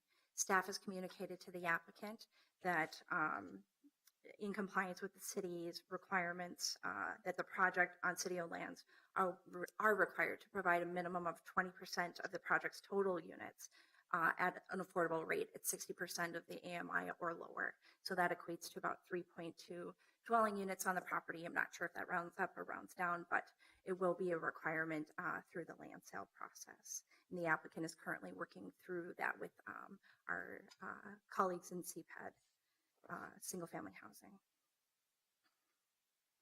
The site is at the intersection of Jackson Street and Broadway Street Northeast. However, Jackson Street Northeast doesn't connect to Broadway. It's at a bit of a cul-de-sac, if you can kind of see on the civil plan. And so the property doesn't have direct access to Broadway Street Northeast. The properties south of Broadway are predominantly low-density residential. Properties to the north of Broadway are a combination of commercial and office spaces, art studios, and some low-density residential as we move towards Logan Park to the northwest of the site. The site is also located within a quarter mile of the intersection at Central and Broadway. That will be important to note because there is less than a quarter mile distance from the project site to high-frequency transit. The number 10 runs north-south and has stops at the northeast corner and the southwest corner. The applicant is proposing to construct a 4-story, 16-unit multiple family dwelling with a rooftop deck, and it would be located about 12 feet from the Broadway Street Northeast side. The first floor plan shows 1 accessible dwelling unit off the front, off of Jackson Street Northeast, and 3 units labeled live work. These are not commercial uses. These will be residential dwellings. So any use of a commercial nature would have to be harmonious with the residential character and comply with the home occupation standards found in the zoning code. The applicant is requesting the following land use applications. First is to rezone the subject properties from the R1A single family district to the OR1 neighborhood office residence district. Second is to increase the maximum allowed height in the proposed OR1 district from 2.5 stories or 35 feet, whichever is less, to 4 stories, 45 feet for the structure. And that essentially is measured to this projection right here that you'll see on both the north and the south sides of the elevations. The applicant is also seeking a variance to reduce the front yard setback along Jackson Street Northeast. As shown here, it's about 15 feet 5 inches for both the structure and the first parking stall here. The front yard is increased due to the adjacent residential structure to the south to 25 feet 1 inch. So portions of that, the structure and that accessible parking stall would be located in that front yard setback and require the variance. The applicant had originally shown us 11-foot setback on the corner side yard, is now showing 12, so we returned that application to the applicant. Additionally, staff had noticed for a variance to increase the maximum compact stalls because the site is located within a quarter mile of high-frequency transit for the bus, and because the unit mix is between 3 and 50 units, there is no off-street parking required for the proposed project. So therefore, the maximum parking can be all compact if they wanted it to be. That accessible stall, of course, would have to comply with the minimum stall requirements for the building code requirements. The site is subject to site plan review. Also, the applicant is seeking a variance to allow for maneuvering of these parking stalls utilizing the alley for its drive aisle. So typically a 22-foot maneuvering aisle for two-way traffic would be required. The applicant has about 2 feet for the compact stalls and it's 0 feet for the accessible stall.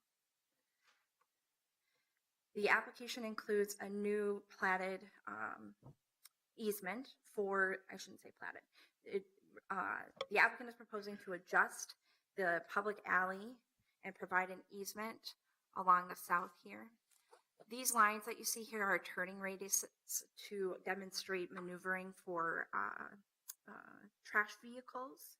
The applicant is in communication with the property owner to the south to provide more of that turning to occur on the property to the south and provide an easement over that property. If they are able to achieve that, they would be able to increase the off-street parking from the proposed 6 stalls you see here up to about 11 stalls is what I calculated.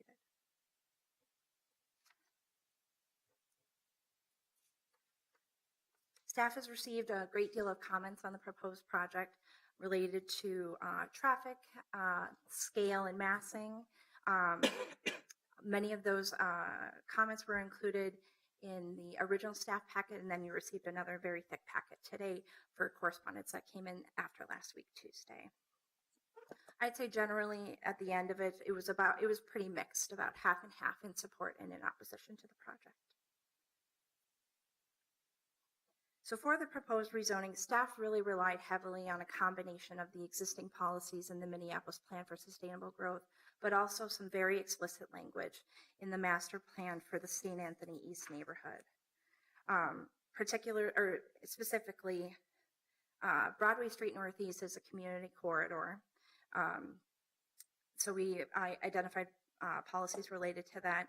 And here's a direct quote from the master plan for the St. Anthony East neighborhood. Comparatively higher density mixed-use development along Northeast Broadway Street between Washington Street and Jackson Street. Mixed-use developments would provide commercial retail space at the ground level and residential space above. 4 to 5 story buildings are envisioned. So staff finds that the proposed project and the proposed rezoning to the OR1 district is consistent with the Minneapolis Plan for Sustainable Growth and the master plan's future land use goals for and specifically that was to call out for preserving and protecting lower density single family and duplex residential by locating the higher density along the corridor along Broadway Street Northeast and along the edges of the neighborhood. For the conditional use permit, staff believes that the proposed height would not be detrimental to or endanger the public health, safety, comfort, or welfare. Let's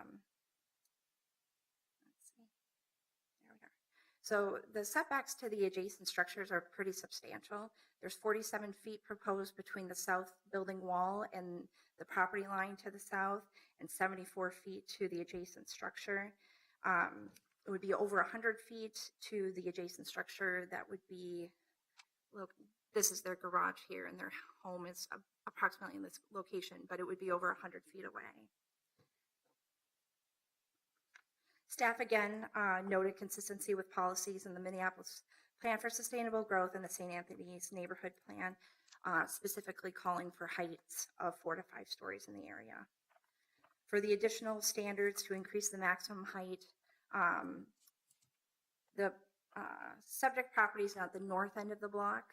That reduces the shadowing impacts on the adjacent properties. The properties north of Broadway are a combination of commercial, and so the Highlight Center, for example, is also a 4-story building immediately to the north. The property has the great deal of setback between the adjacent structures to the south and to the southwest of the property. Therefore, staff finds that the height increase would not negatively impact the access to light and air for surrounding properties. The applicant has provided shadow studies, which were included in your packet, that again emphasize the limited shadowing. We only saw shadowing really occurring in the earliest part and the latest part of the day during the summer solstice, where we would expect the greatest amount of solar exposure during the day. For scale and character of surrounding uses, the subject property will be taller than the adjacent structures to the south. Those are predominantly 1 and 2 story structures, but it would be consistent with what we see to the north, the Highlight Center again being 4 stories in height. Staff took a look at our existing solar energy systems and didn't find any in the immediate area. And there are no designated landmark buildings, significant open spaces, or water bodies that would be impacted by the additional height as proposed. For the variance to reduce the front yard setback along Jackson Street Northeast, staff again noted the location of the existing structure to the south that requires the additional setback and the amount of distance and separation of those two uses being circumstances unique to the property, not created by the applicant. Staff found that the proposed setback at just over 15 feet, which would be what is otherwise allowed in the OR1 district, is a reasonable use of property and consistent with the ordinance, allowing for the orderly development of use and minimizing land use conflicts by providing adequate light, air, open space, and separation of use.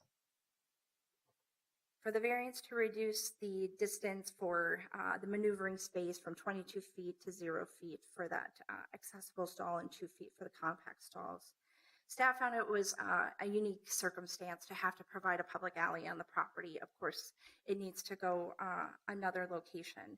It's not well demonstrated on this plan, but let me see if I can find, maybe we'll use this one. So originally when staff took a look at the alley, this parcel here is also owned by the city of Minneapolis. We had thought perhaps there was an opportunity to carry the alley out this way. Unfortunately, Quincy Street to the west is also a cul-de-sac that actually terminates further south than it does on Jackson Street northeast, so it's not really a possibility. This alley here is going to continue to be maintained. As you can see here, this is the paved portion, but the easement carries all the way to the public sidewalk. I have exchanged some emails with the property owner immediately to the west about accessing that garage. They were concerned that the alley right-of-way would be completely removed behind the building. So we indicated that no, in fact, this portion here is going to remain. This will be open for public use.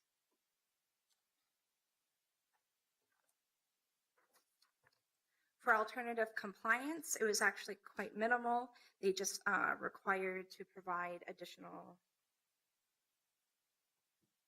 landscaping and screening for the parking lot to Jackson Street Northeast, and then also some additional landscaping to the residential structure to the south. Staff is also asking for additional trees and shrubs to fill in along the rear property line and the corner side yard as well.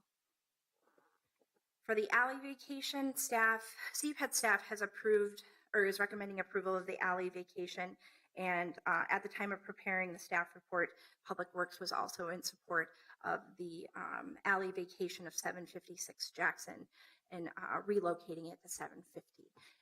What has to occur time-wise is the new alley will have to be constructed before the city of Minneapolis will release the easement of 756 Jackson to ensure that even during construction that alley is open and available to the residential properties who use the alley. So with that, staff is recommending approval of the applications with conditions of approval listed on pages 17 and 18 and returning 2 of the variances I mentioned previously. With that, I'd be happy to take any questions. All right. Commissioners, are there any questions of staff? Commissioner Cronsberg. Right, so the fence that's shown south of the new alley location, is that being proposed to be built by the applicant? Yes, it is. And whose property will that land on? Well, it'll be along the shared property line. So essentially what we would require is that the finished side faces the adjacent property owner. Adjacent, so kind of the inverse of what you might think. It's intended so you don't have, if it were to be a solid fence, you wouldn't have the members and the supporting beams face the adjacent property. Okay. Right. Any further questions of staff?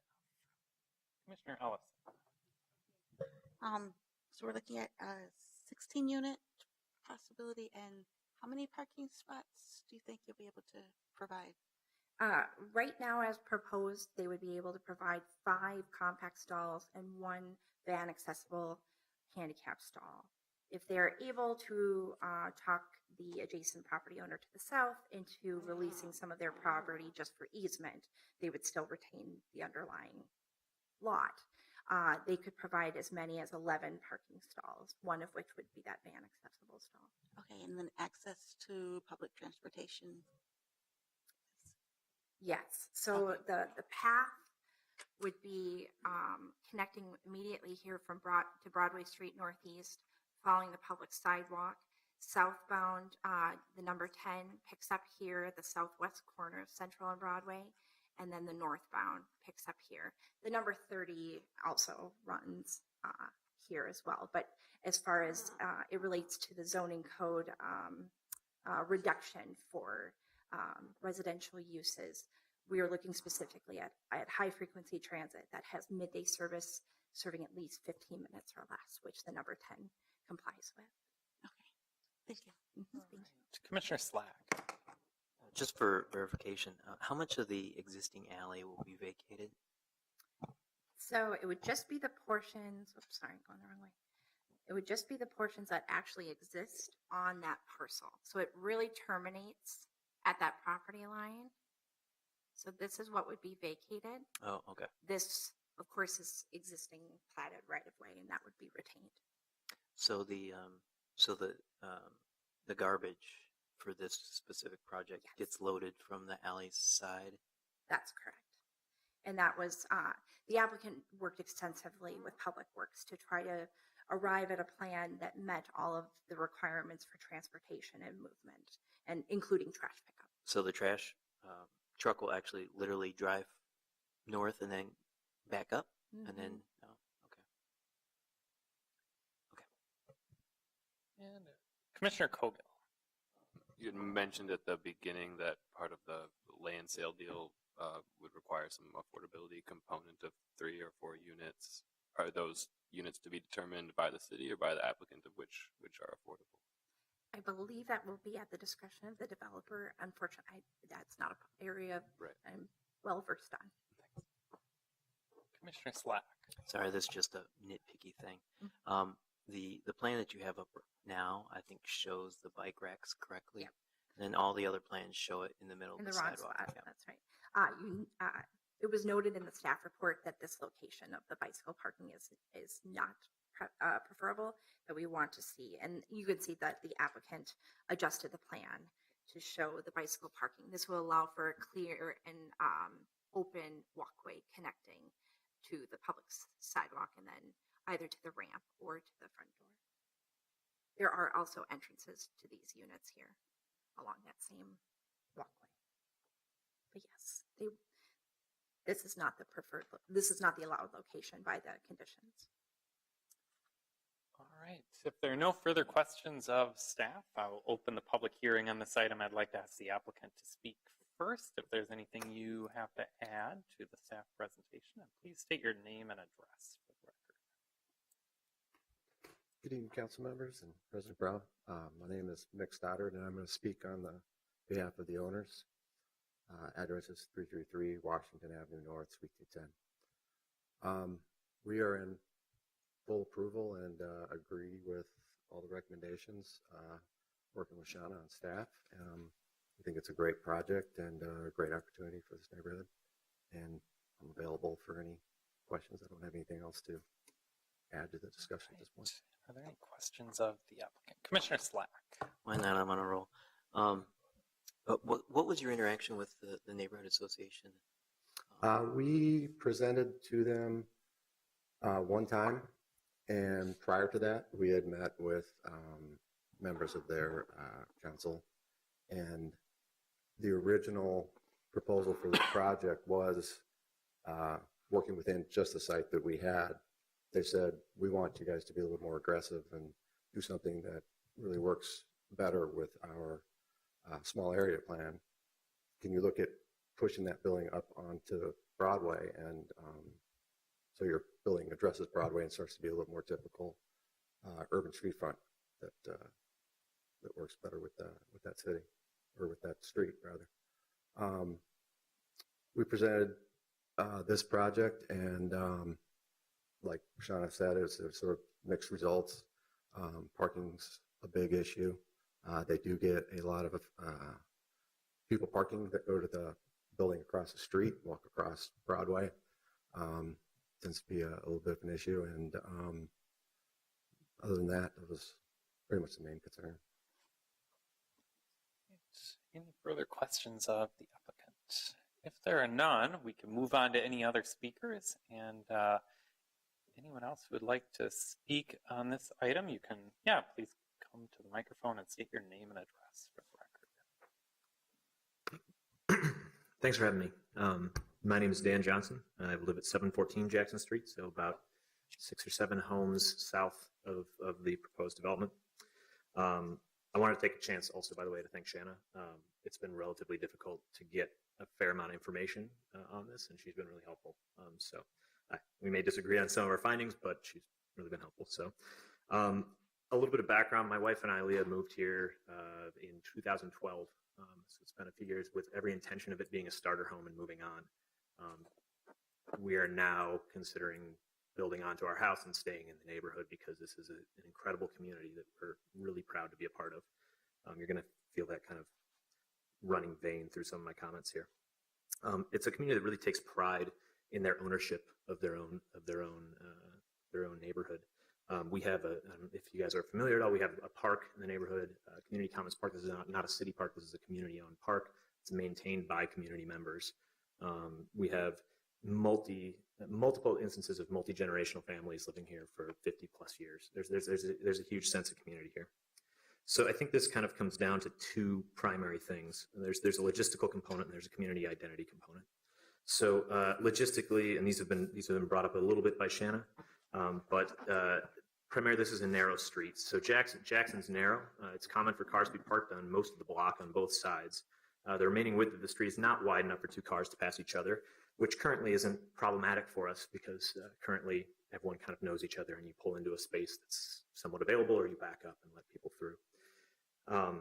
When there's snow, this gets even worse, which seems to be about 10 months out of the year these years. The width of the street is basically unmanageably narrow. Increasing traffic on this street, which this building would do as it's not possible to reach it via Broadway, would be a real hardship on the neighborhood. When we have a school bus here, we're actually very lucky that this is not a complete dead-end street, that this comes around, because I'll tell you, you have to sit there and wait. This is not something that's increased traffic would have a minimal impact on. Now, when it comes to wayfinding, the developer has not listened to the neighborhood's concerns about having commercial space on the first floor of the building. They changed the labeling on the drawings from commercial space to live/workspace, but the intent is the same. Jackson Street is effectively a dead-end street. Despite the property's proximity to Broadway and Central, it's not possible to travel directly from either to the property. It is necessary to drive through the residential neighborhood to get there. Wayfinding of the property is problematic at best. There are areas of the neighborhood that are appropriate for commercial development with wide streets, logical wayfinding, etc., but this is unfortunately not one of them.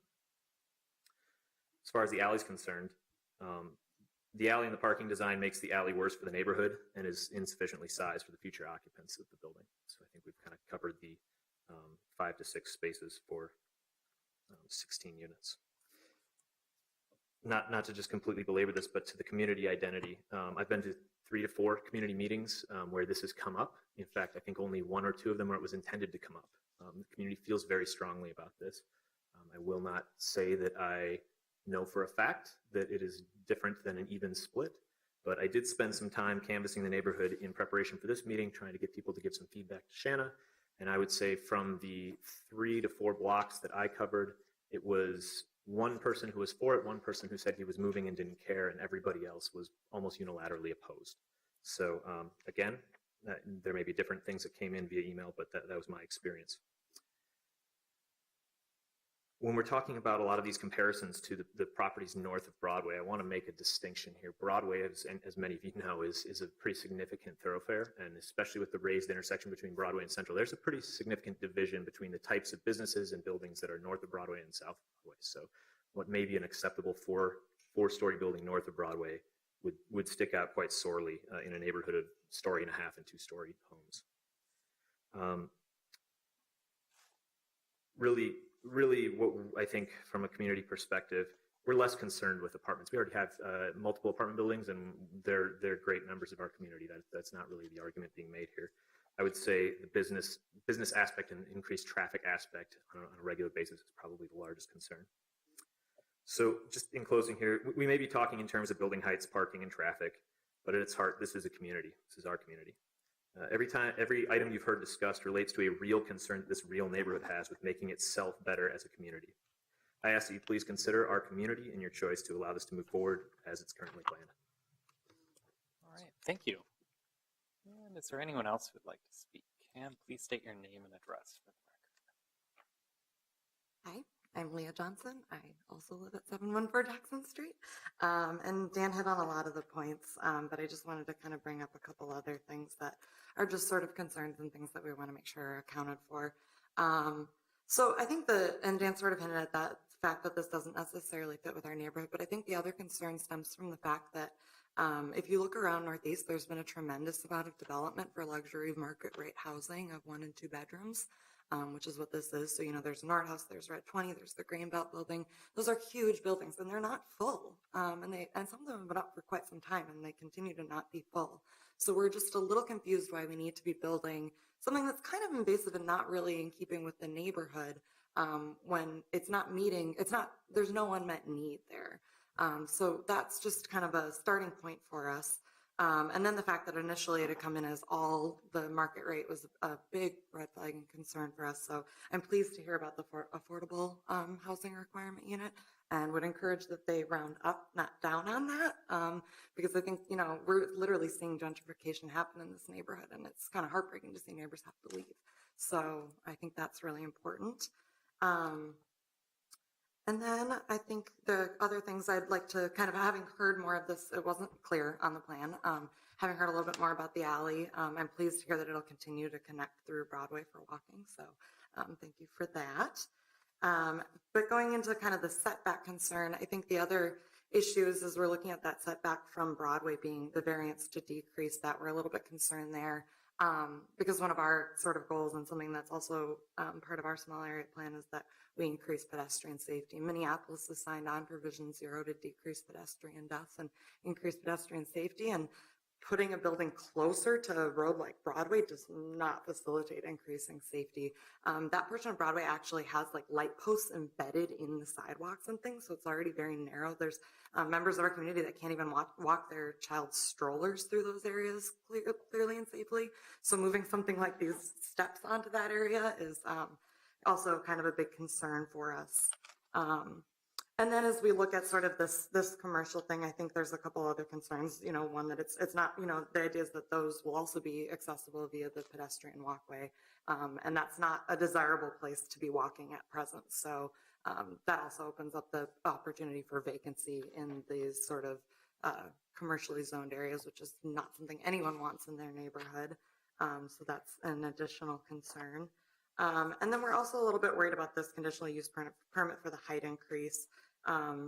It's kind of been, mentioned before that the height is not really in keeping with the neighborhood, but I'm also a little bit surprised to see that there wasn't a lot addressed about the roof deck plan. So that's something that kind of dramatically changes things for a lot of the neighbors because they're basically looking into people's yards from up there then.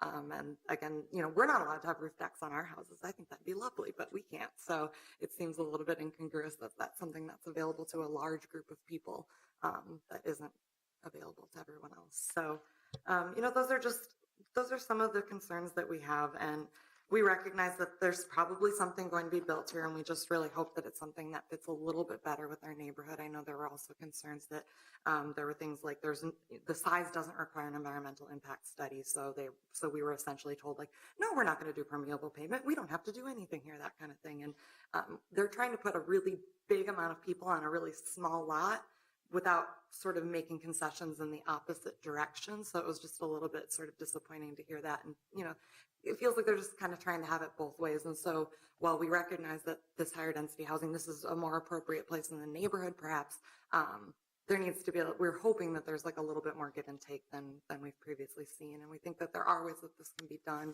that does fit. And so we hope that some of those changes are considered. Thank you. Thank you. And is there anyone else who'd like to speak? Yes, and please state your name and address for the record. My name is Chris Jones. I live at 625 Van Buren Street. I'm also the president of the neighborhood association. So I've got some stuff to read, and then I'd like to make some comments about stuff I've heard earlier as well. So I'm here to stand in opposition to this project. partly as I feel the neighborhood has been greatly shut out of the process. They presented in, I believe, last February to the neighborhood. We formed a land use committee, gave them initial findings from the land use committee, asked them for a follow-up meeting, and were never responded to again. Additionally, up until about 2 weeks ago, I feel the people who were contacting found out that this was an incomplete application. So in a couple weeks, it went from an incomplete application to a staff report to being in front of you. So essentially, I felt I've had 5 days to kind of like review and be able to go through this. I am glad that they brought up the small neighborhood plan, because not only are there these bits and pieces that they brought up, but there was 8 goals of the small area plan from the neighborhood. So opportunities, I'm going to go through them quickly and summarize them, but identify opportunities for future mixed-use development, which this doesn't do because it doesn't have a location where businesses can develop. Enhance opportunities for home ownership, it does not do that. Apologize here. Provide opportunities for the development of commercial and retail uses, especially the commercial node at the neighborhood's core, which this does not do as well. Improve the character of the neighborhood. This, as you've heard from other people, this doesn't meet with the kind of character of our neighborhood.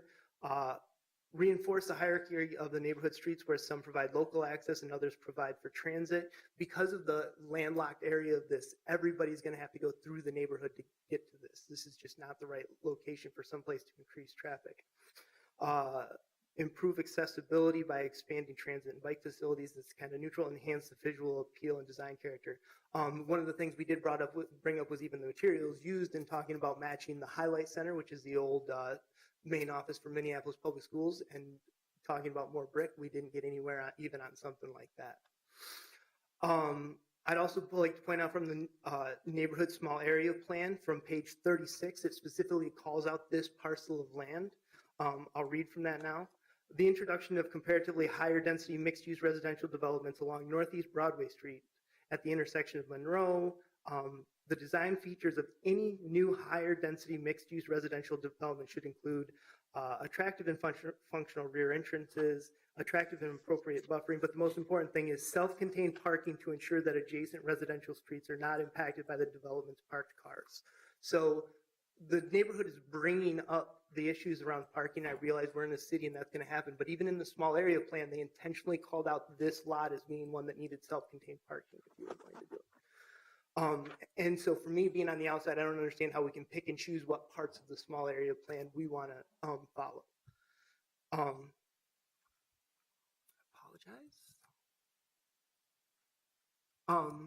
So I would also like to point out that the 2040 draft plan, if you review that, it even includes in that, if you look at the mapping, the next lot to the south, knowing that a 4-story building is too big to go on that small of a lot. So this would already be kind of, before we even completed the 2040 plan, putting in a development that wasn't aligned with the way they've created their land use maps. I'm super concerned about the variance of a drive aisle from 22 to 0 feet. I don't understand, like 22 to 20 feet sounds like a variance. 22 to 0 feet sounds like, hey, we don't care. We're just going to let them do whatever they want as long as we get more units in there. So this would create a dead-end alley, which will create an unfair nuisance for the people who live on the street. I feel like we've gotten a lot of generalizations like, oh, some people are okay with this, or some people are we've talked to. I've talked to the people who live to the south of it, and if they're not in the room, I don't think we should be saying they're ready to sell, because my conversation, they're not interested in selling. If we're talking about generally mixed feedback, I want to see data on that. I want to see the numbers of how many for and against, because right now it's a generalization. I've talked to 2 people in the neighborhood that are for this.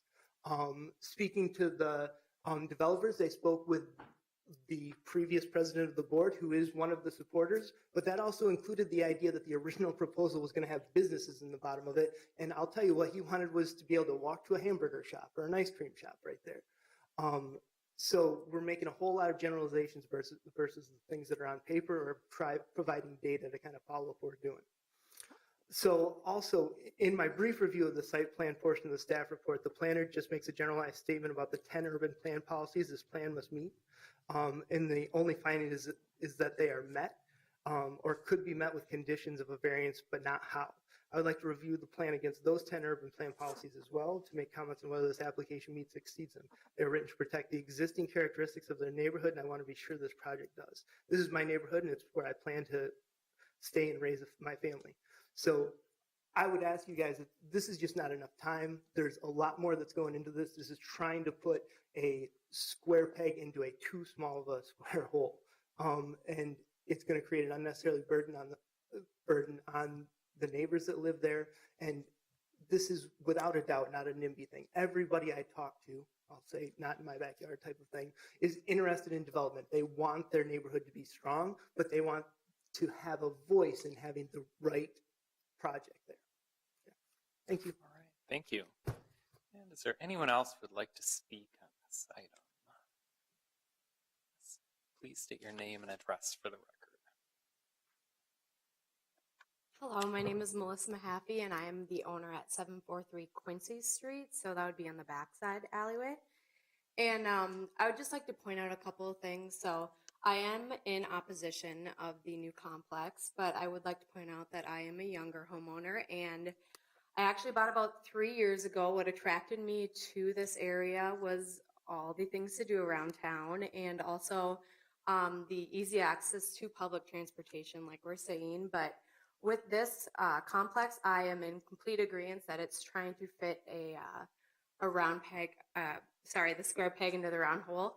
I'd like to point out that parking on days where people are working with the Highlight Center, since I moved in, there's been an increasing number of cars that are happening on Quincy Street and also on Jackson Street, where I just really don't see the feasibility of that little parking spots being able to equip 16 units in that building. I would also like to take point of garbage trucks and services and also fire trucks. I know that Mark and I were talking, he's also my neighbor, and right now when we see the garbage trucks, there's not enough room to accommodate for them turning. They can barely make it as is right now. And also, really the height restriction is a little bit of a bother. We do have the Highlight Center across the street, but that was, kind of grandfathered in with the old construction of the building. So I'd just like to state my points, and I know it is a growing area. I know that because my taxes has rose about 24% this year, so I'm going to fight that one too. But I'd just like to appreciate your consideration from a residential aspect. So thank you. Thank you. And is there anyone else? And please state your name and address for the record. My name is Joel Binder. I live at 631 Quincy Street, Northeast. Thank you, Commissioners and President Brown. I really love this idea on paper. When I first saw it, I was thinking of maybe moving out of the place I'm in. Was looking for a place nearby in the community as a lifelong Minneapolis resident to go find. And so it looked good. It appeared to conform with the St. Anthony's master plan, the Minneapolis master plan, close to all the transit that I like and all the amenities.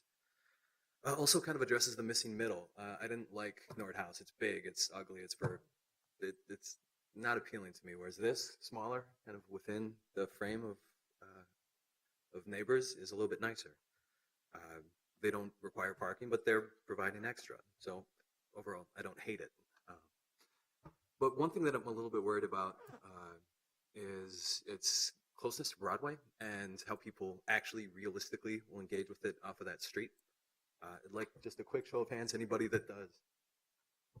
Amazon orders rideshare, Lyft, Uber, or maybe gets your food delivered from Dine Dash or Takeout Bite Squad. If you look around,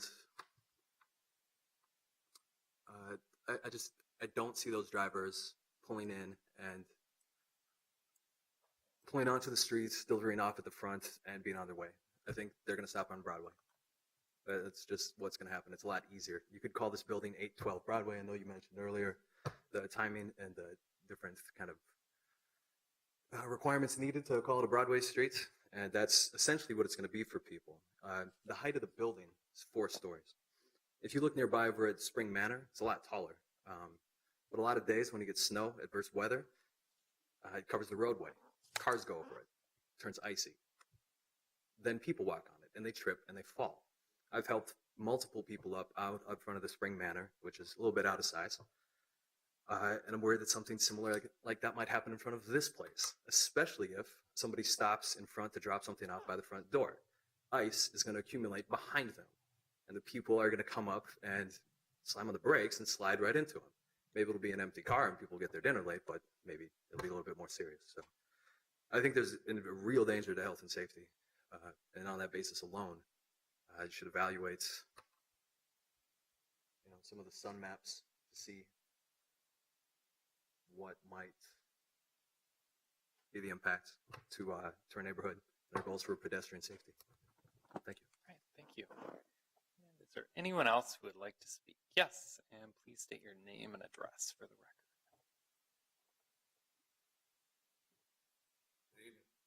Mark Shovler, I'm a property owner in this neighborhood. I've been in this neighborhood since probably 50 years. But grew up at 730 Jackson. Right now I currently own some properties on Quincy, 747 Quincy. I've been there since the 80s. My concern is we talk about compatibility for the neighborhood, and yeah, this piece don't fit. You're talking about stuffing a bunch of shit in a 2-pound bag. You know what I mean? It don't work. We're talking. There was some studies about the alley. I know the garbage men, and I know a lot of them that work for the city, and they have a hard time turning the corner where the existing alley is. And now you're going to move and I reverb everything that my neighbors have said. And you're talking about moving an alley and making it narrow, and talking about acquiring some property from my neighbors behind me. And I know their stand on this.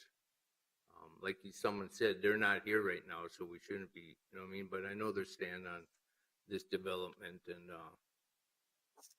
my concern is the safety of all the people up and down this alley.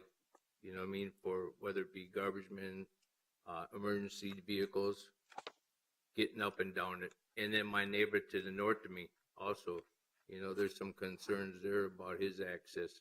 And I think you guys addressed them, and I've heard them. But for the most part, you talk about parking. It's a huge issue already. And I'm sure you're aware of that, and you've heard it several times. And there's no access from Broadway, as you've heard before, so all the access is going to come up Quincy Street or Jackson Street, which is already overloaded. So I'm just, I'm here to, I oppose it. I'm open-minded about a lot of things, you know what I mean? But this individual project does not fit for several reasons, and they've all been addressed. So that's where I stand. Thank you. Thank you. Is there anyone else who would like to speak on this item? Anyone else? Seeing no one, I will close the public hearing. And commissioners, we have a total of 8 applications actually before us. Are there any further questions, or would someone like to start off the discussion with a motion? You can, yeah, please come back Quick to the question. microphone. Is that this piece of property that's public property next to Broadway between the alley right now, the piece, if that is public property, and is it for sale? Because if it is, I think the rest of the public needs to know about it. And I'll just add, and I can ask Mr. Wittenberg to clarify, the city-owned lot, obviously is available for sale. It seems that there is some process to that, and I believe a public hearing that would occur separately from this tied to that land sale. Is that correct, or is there anything else you? Commissioners, that piece of property would go through a public land sale process. As Ms. Southern noted, it would be reviewed by you for consistency with the comp plan, and then I'm not very familiar with the process that has to take place for a parcel of this size to be made available to the public, but we can get that information certainly. Thank you, because it sounds like nobody else knows about it, but it's included in this project already. Okay. All right, so commissioners, starting with item A, the rezoning. Does anyone have any further questions, or Commissioner Rockwell? Sorry, Shannon, one other quick question, or maybe two. Someone testified about the sidewalk width and condition and so forth, and I was trying to sort of see it on the map. But what is, this is a city-owned lot coming right up to that. What is the condition and width of the sidewalk with its various light posts and whatnot in terms of accessibility? I would concur that the public sidewalk is narrow here. You're not afforded that additional buffered boulevard space. So it's 5-foot sidewalk, presumably with no boulevard. So you're just walking right up because you're starting to gain elevation on the bridge. Is that right? Generally speaking, yes. Right. And as proposed, there are no sidewalk improvements proposed as part of the project.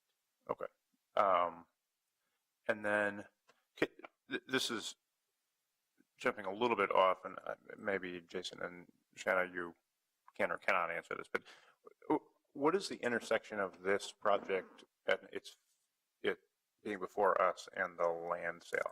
I'm a little bit unclear of, I know that plenty of times the developer will, get an option on a piece of property without actually owning it and come before us.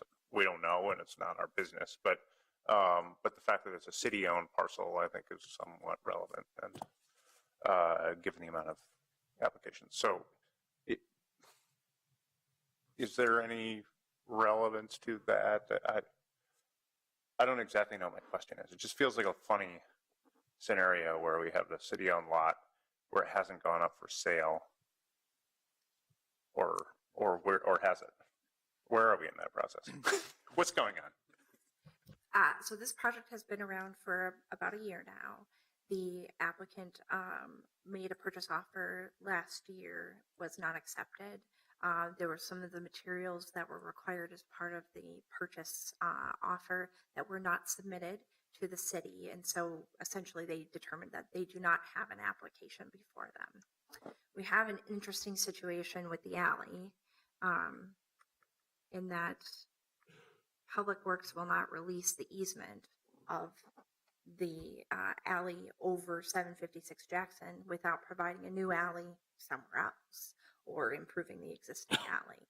So the timing is such that the applicant had made the decision to make the land use applications for the entire site area as we've been describing so far today, knowing that they would adjust the alley and again, of course, have to construct the alley before the city would release the easement. In order to make an application to the city of Minneapolis for property that's not under their own ownership, they need to have authorization from the current property owner to make that application. That was granted. So it's not an approval of a sale. It has no relationship really to the sale. It just authorizes the applicant to make the application. And knowing the condition with the alley and the existing easement, the developer had made the decision to follow the process in these steps. I'd be speaking for them, so we could certainly ask them if they would be interested in the property, if they would just buy the property outright, knowing there's a possibility it would only ever be an alley. And okay, I think in terms of the decision to sell on something like this, so you mentioned the city requires a 20% affordable. Mm. What other than that? Is the city just saying, is the sale and the proposal consistent with the comp plan? Or what's That has not been asked or answered at this point. But so that is something that is asked. It would be something that is asked through that process. I would probably say at least CPED staff that has reviewed the application for the rezoning and the conditional use permit, we have found that the proposed development is consistent. But yeah, I mean, I guess I bring this up because we sometimes have these discussions on the dais of consistency with the comp plan. And the comp plan has a lot of policies, and our job, according to my understanding of the Minnesota Supreme Court case law, is we sort of, we weigh it, yes. Right? We weigh the different parts of the comp plan, and we determine what is and what isn't consistent with that. And, and I in general, I think this is a good project. but I also think there are, there are elements that I think we could see more consistency, and I don't know. That's not our jurisdiction per se. It's just a little bit of a funny scenario when it's a city lot. I tend to be of the philosophical persuasion that we should be pushing for the highest possible kinds of development on those lots, right? And there were some comments in the around having space for families, like 3 bedrooms in this, or I see it's a Magic Pack building. So I'm sort of rambling, so I'll turn my mic off. But those are my thoughts. All right, Commissioner Sweezy. Yeah, I have a question, both I guess for the owner and the gentleman from the neighborhood association. The letter from the land use committee in our packets isn't dated, and the gentleman said that I think that you came to the neighborhood committee once and then didn't come back or something. I'm just wondering how this letter figured in, when that was sent, and was that before or after a meeting or instead of a meeting, or? This was after their initial. I might ask you to come to the microphone so that's picked up on the recording. I can look in what the exact date was, but I believe that they came in, I want to say February of last year. And then this would have been about March. We formed a land use committee after their initial proposal. And when you say February of last year, do you mean this year or No, 2017? 2017, okay. Yep. So this letter was sometime between then and today? Well, it would have been like March, because we proposed a second meeting in April in that meeting for them to come to our land use committee and speak with us about our concerns. And that you didn't get a response, you said? We did not. Okay, thank you. All right. Any further questions, or would someone like to start things off with a motion?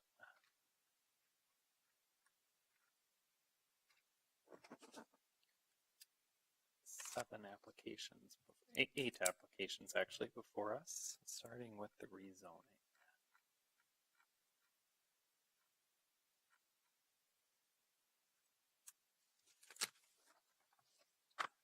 Commissioner Kronzer. Thank you. I will move staff recommendation to approve the rezoning from R1A to OR1.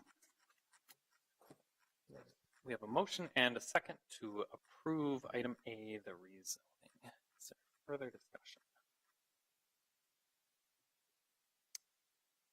If there's no further discussion, I'll just quickly add, I think OR1 is generally an acceptable zoning district along a community corridor like Broadway. In this instance, we do have the neighborhood master plan that also supports somewhat higher density along that corridor, so that I think that really reinforces the case for higher zoning than the current R1A. Again, OR1 is generally compatible in locations like that across the city. So if there is no further discussion, we have a motion and a second to approve the rezoning. Clerk, please call the roll. Colgill? Aye. Ellison? No. You said no? No. Okay. Kronzer? Aye. Rockwell? Aye. Slack? Aye. Sweezy? Aye. So that's 5-1. That motion carries. Commissioner Kronzer, Yes, would you like to continue? I'll make a motion to approve staff recommendation to approve the height increase to 4 stories or 41 feet 4 inches with the one stated condition. We have a motion and a second to approve item B, the conditional use permit for height. Commissioner Rockwell? I would like to offer an additional condition. The applicant include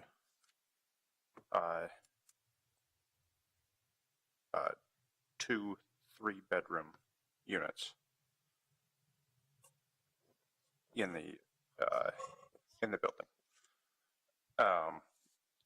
Yeah.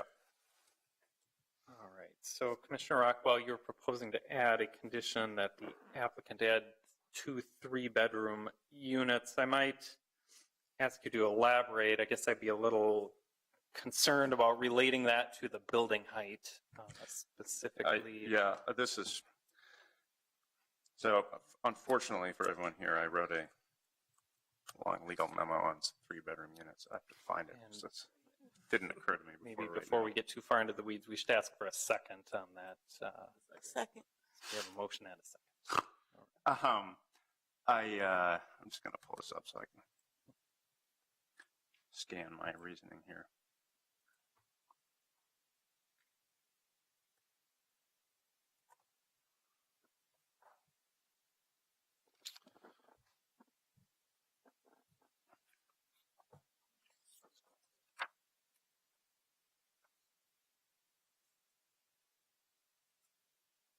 I understand this is absurd. I'm sorry. So, we have in our comprehensive plan, I'm trying to find the comprehensive plan parts. I'll talk as I'm searching here. In our comprehensive plan, we have language, which I'll cite in a minute, that encourages developers to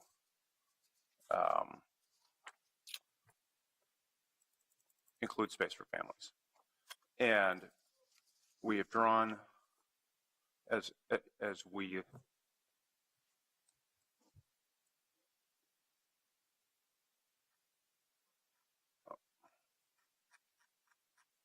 sorry. I mean, my initial view on this is that this is not actually a case where the Nolan-Dolan test applies, which is our expectation of essential nexus and rough proportionality. Those are requirements that are based in exactions, which are related to items outside of the building itself.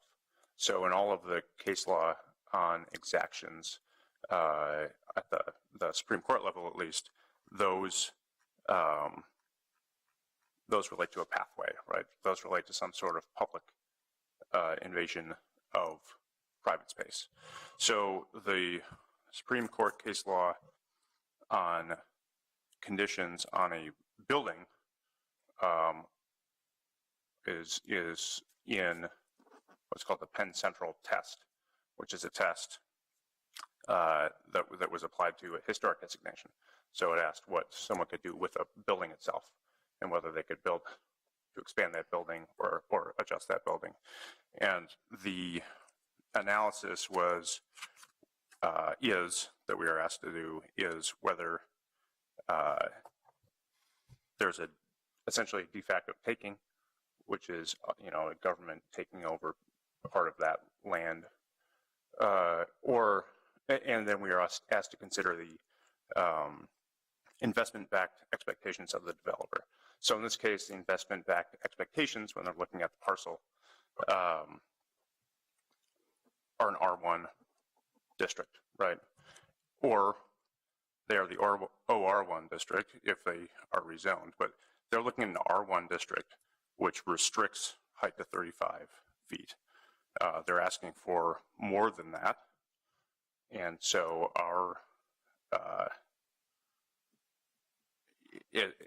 for them to achieve more than that, we can look to the comprehensive plan, which is part of our findings under a conditional use permit. So we need to look at the comprehensive plan and consider the comprehensive plan, weigh the comprehensive plan as a whole.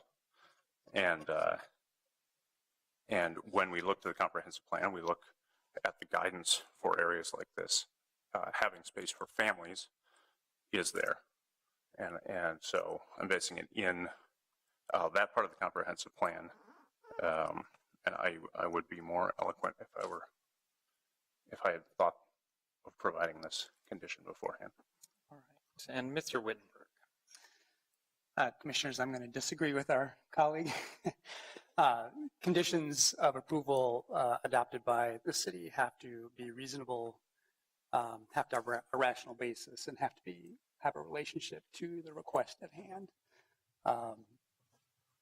Having a discretionary approval in front of us does not give us the ability to kind of cherry pick any policy from the comprehensive plan and attach it to that discretionary approval. So I would exercise caution in making the relationship between the CUP for height and the number of bedrooms required in units within the building. All right, thank you. And further discussion, Commissioner Rockwell. Just, and I'm happy to defer, but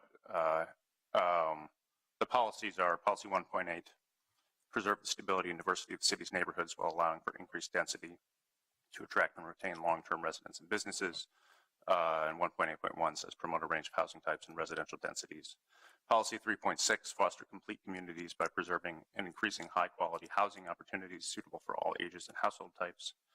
3.6.1 says promote development of housing suitable for people and households in all life stages. And 3.6.2, promote housing development in all communities that meets with the needs of households of different sizes and income levels.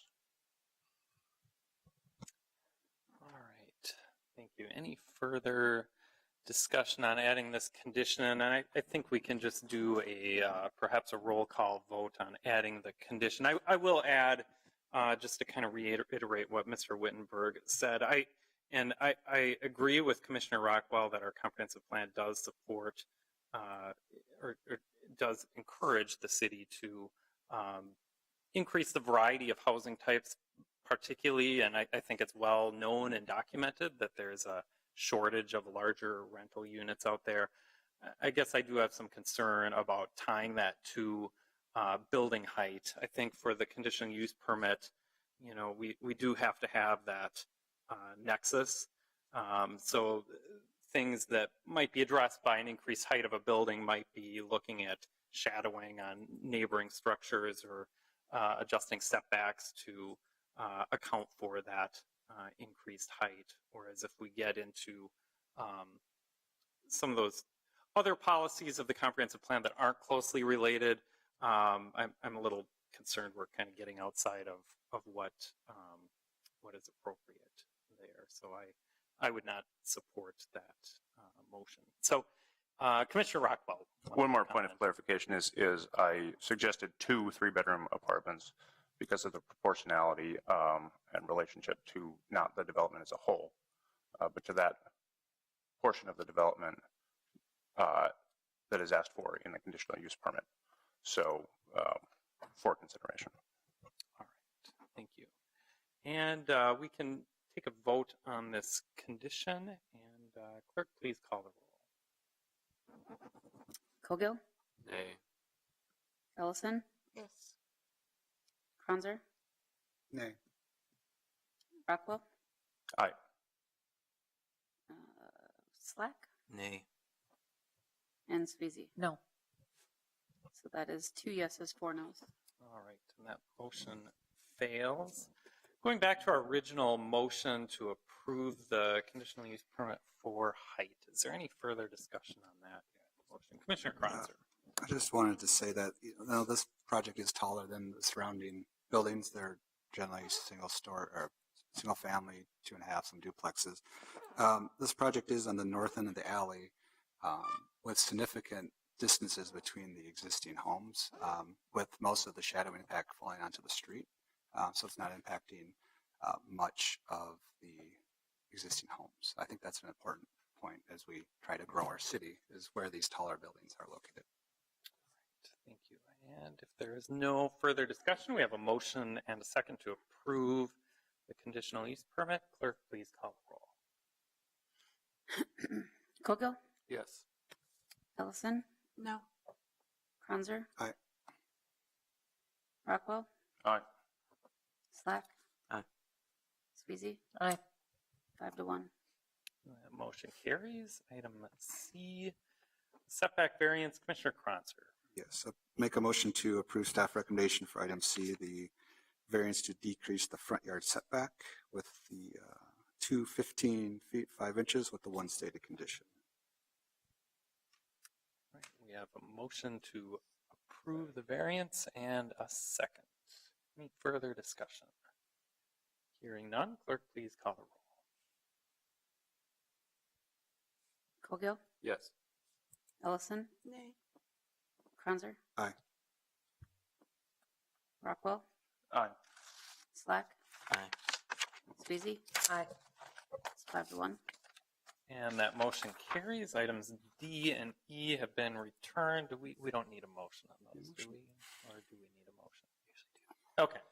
Commissioner I will make a motion to return items D and E, the variance to decrease the corner side yard setback and a variance to increase the maximum compact parking stalls. Is there a second? Second. We have a motion and a second to return items D and E. Clerk, please call the roll.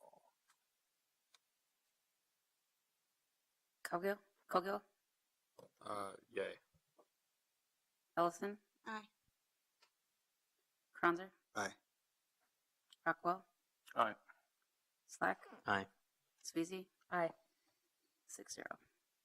That motion carries. Moving on to variance F related to drive aisle width. Commissioner Kranzer. I will make a motion to approve staff recommendation for item F to reduce the minimum drive aisle access width to 0 feet, including the one stated condition. We have a motion and a second to approve item F, the variance for drive aisle width. Any further discussion? Hearing none, clerk, please call the roll. Cogill, Aye. Ellison, Aye. Kranzer, Aye. Rockwell, Aye. Slack, Aye. Sweezy. Aye. 6-0. That motion carries. Commissioner Kranzer, item G, Making up. potentially item H. Hold on. Motion to approve staff recommendation with the 9 stated conditions with an added 10th for the applicant to work with staff to increase the public sidewalk width along Broadway as much as you can get it and being reasonable. All right. We have a motion and a second to approve item G, the site plan review with a 10th condition related to having the applicant work with staff to increase the public sidewalk width along Broadway. Further discussion? No further discussion. Clerk, please call the roll. Cogill, Aye. Ellison, Nay. Kranzer, Aye. Rockwell, Aye. Slack, Aye. Sweezy. Aye. 5-1. That motion carries. Finally, item H, Commissioner Kranzer. I make a motion to approve staff recommendation for this alley vacation over the parcels 756 Jackson Streets Northeast. Is there a second? Second. We have a motion and a second to approve item H, the alley vacation. Is there any further discussion? Hearing none, clerk, please call the roll. Cogill, Aye. Ellison. Aye. You said Aye. Aye. Kranzer, Aye. Rockwell, Aye. Slack, Aye. Sweezy. Aye. 6-0. And that motion carries. That concludes our discussion on item 12. Also concludes our business for today. We have committee of the whole this Thursday. Our next meeting is April 23rd, and we are adjourned. Well, that was very smooth pulling up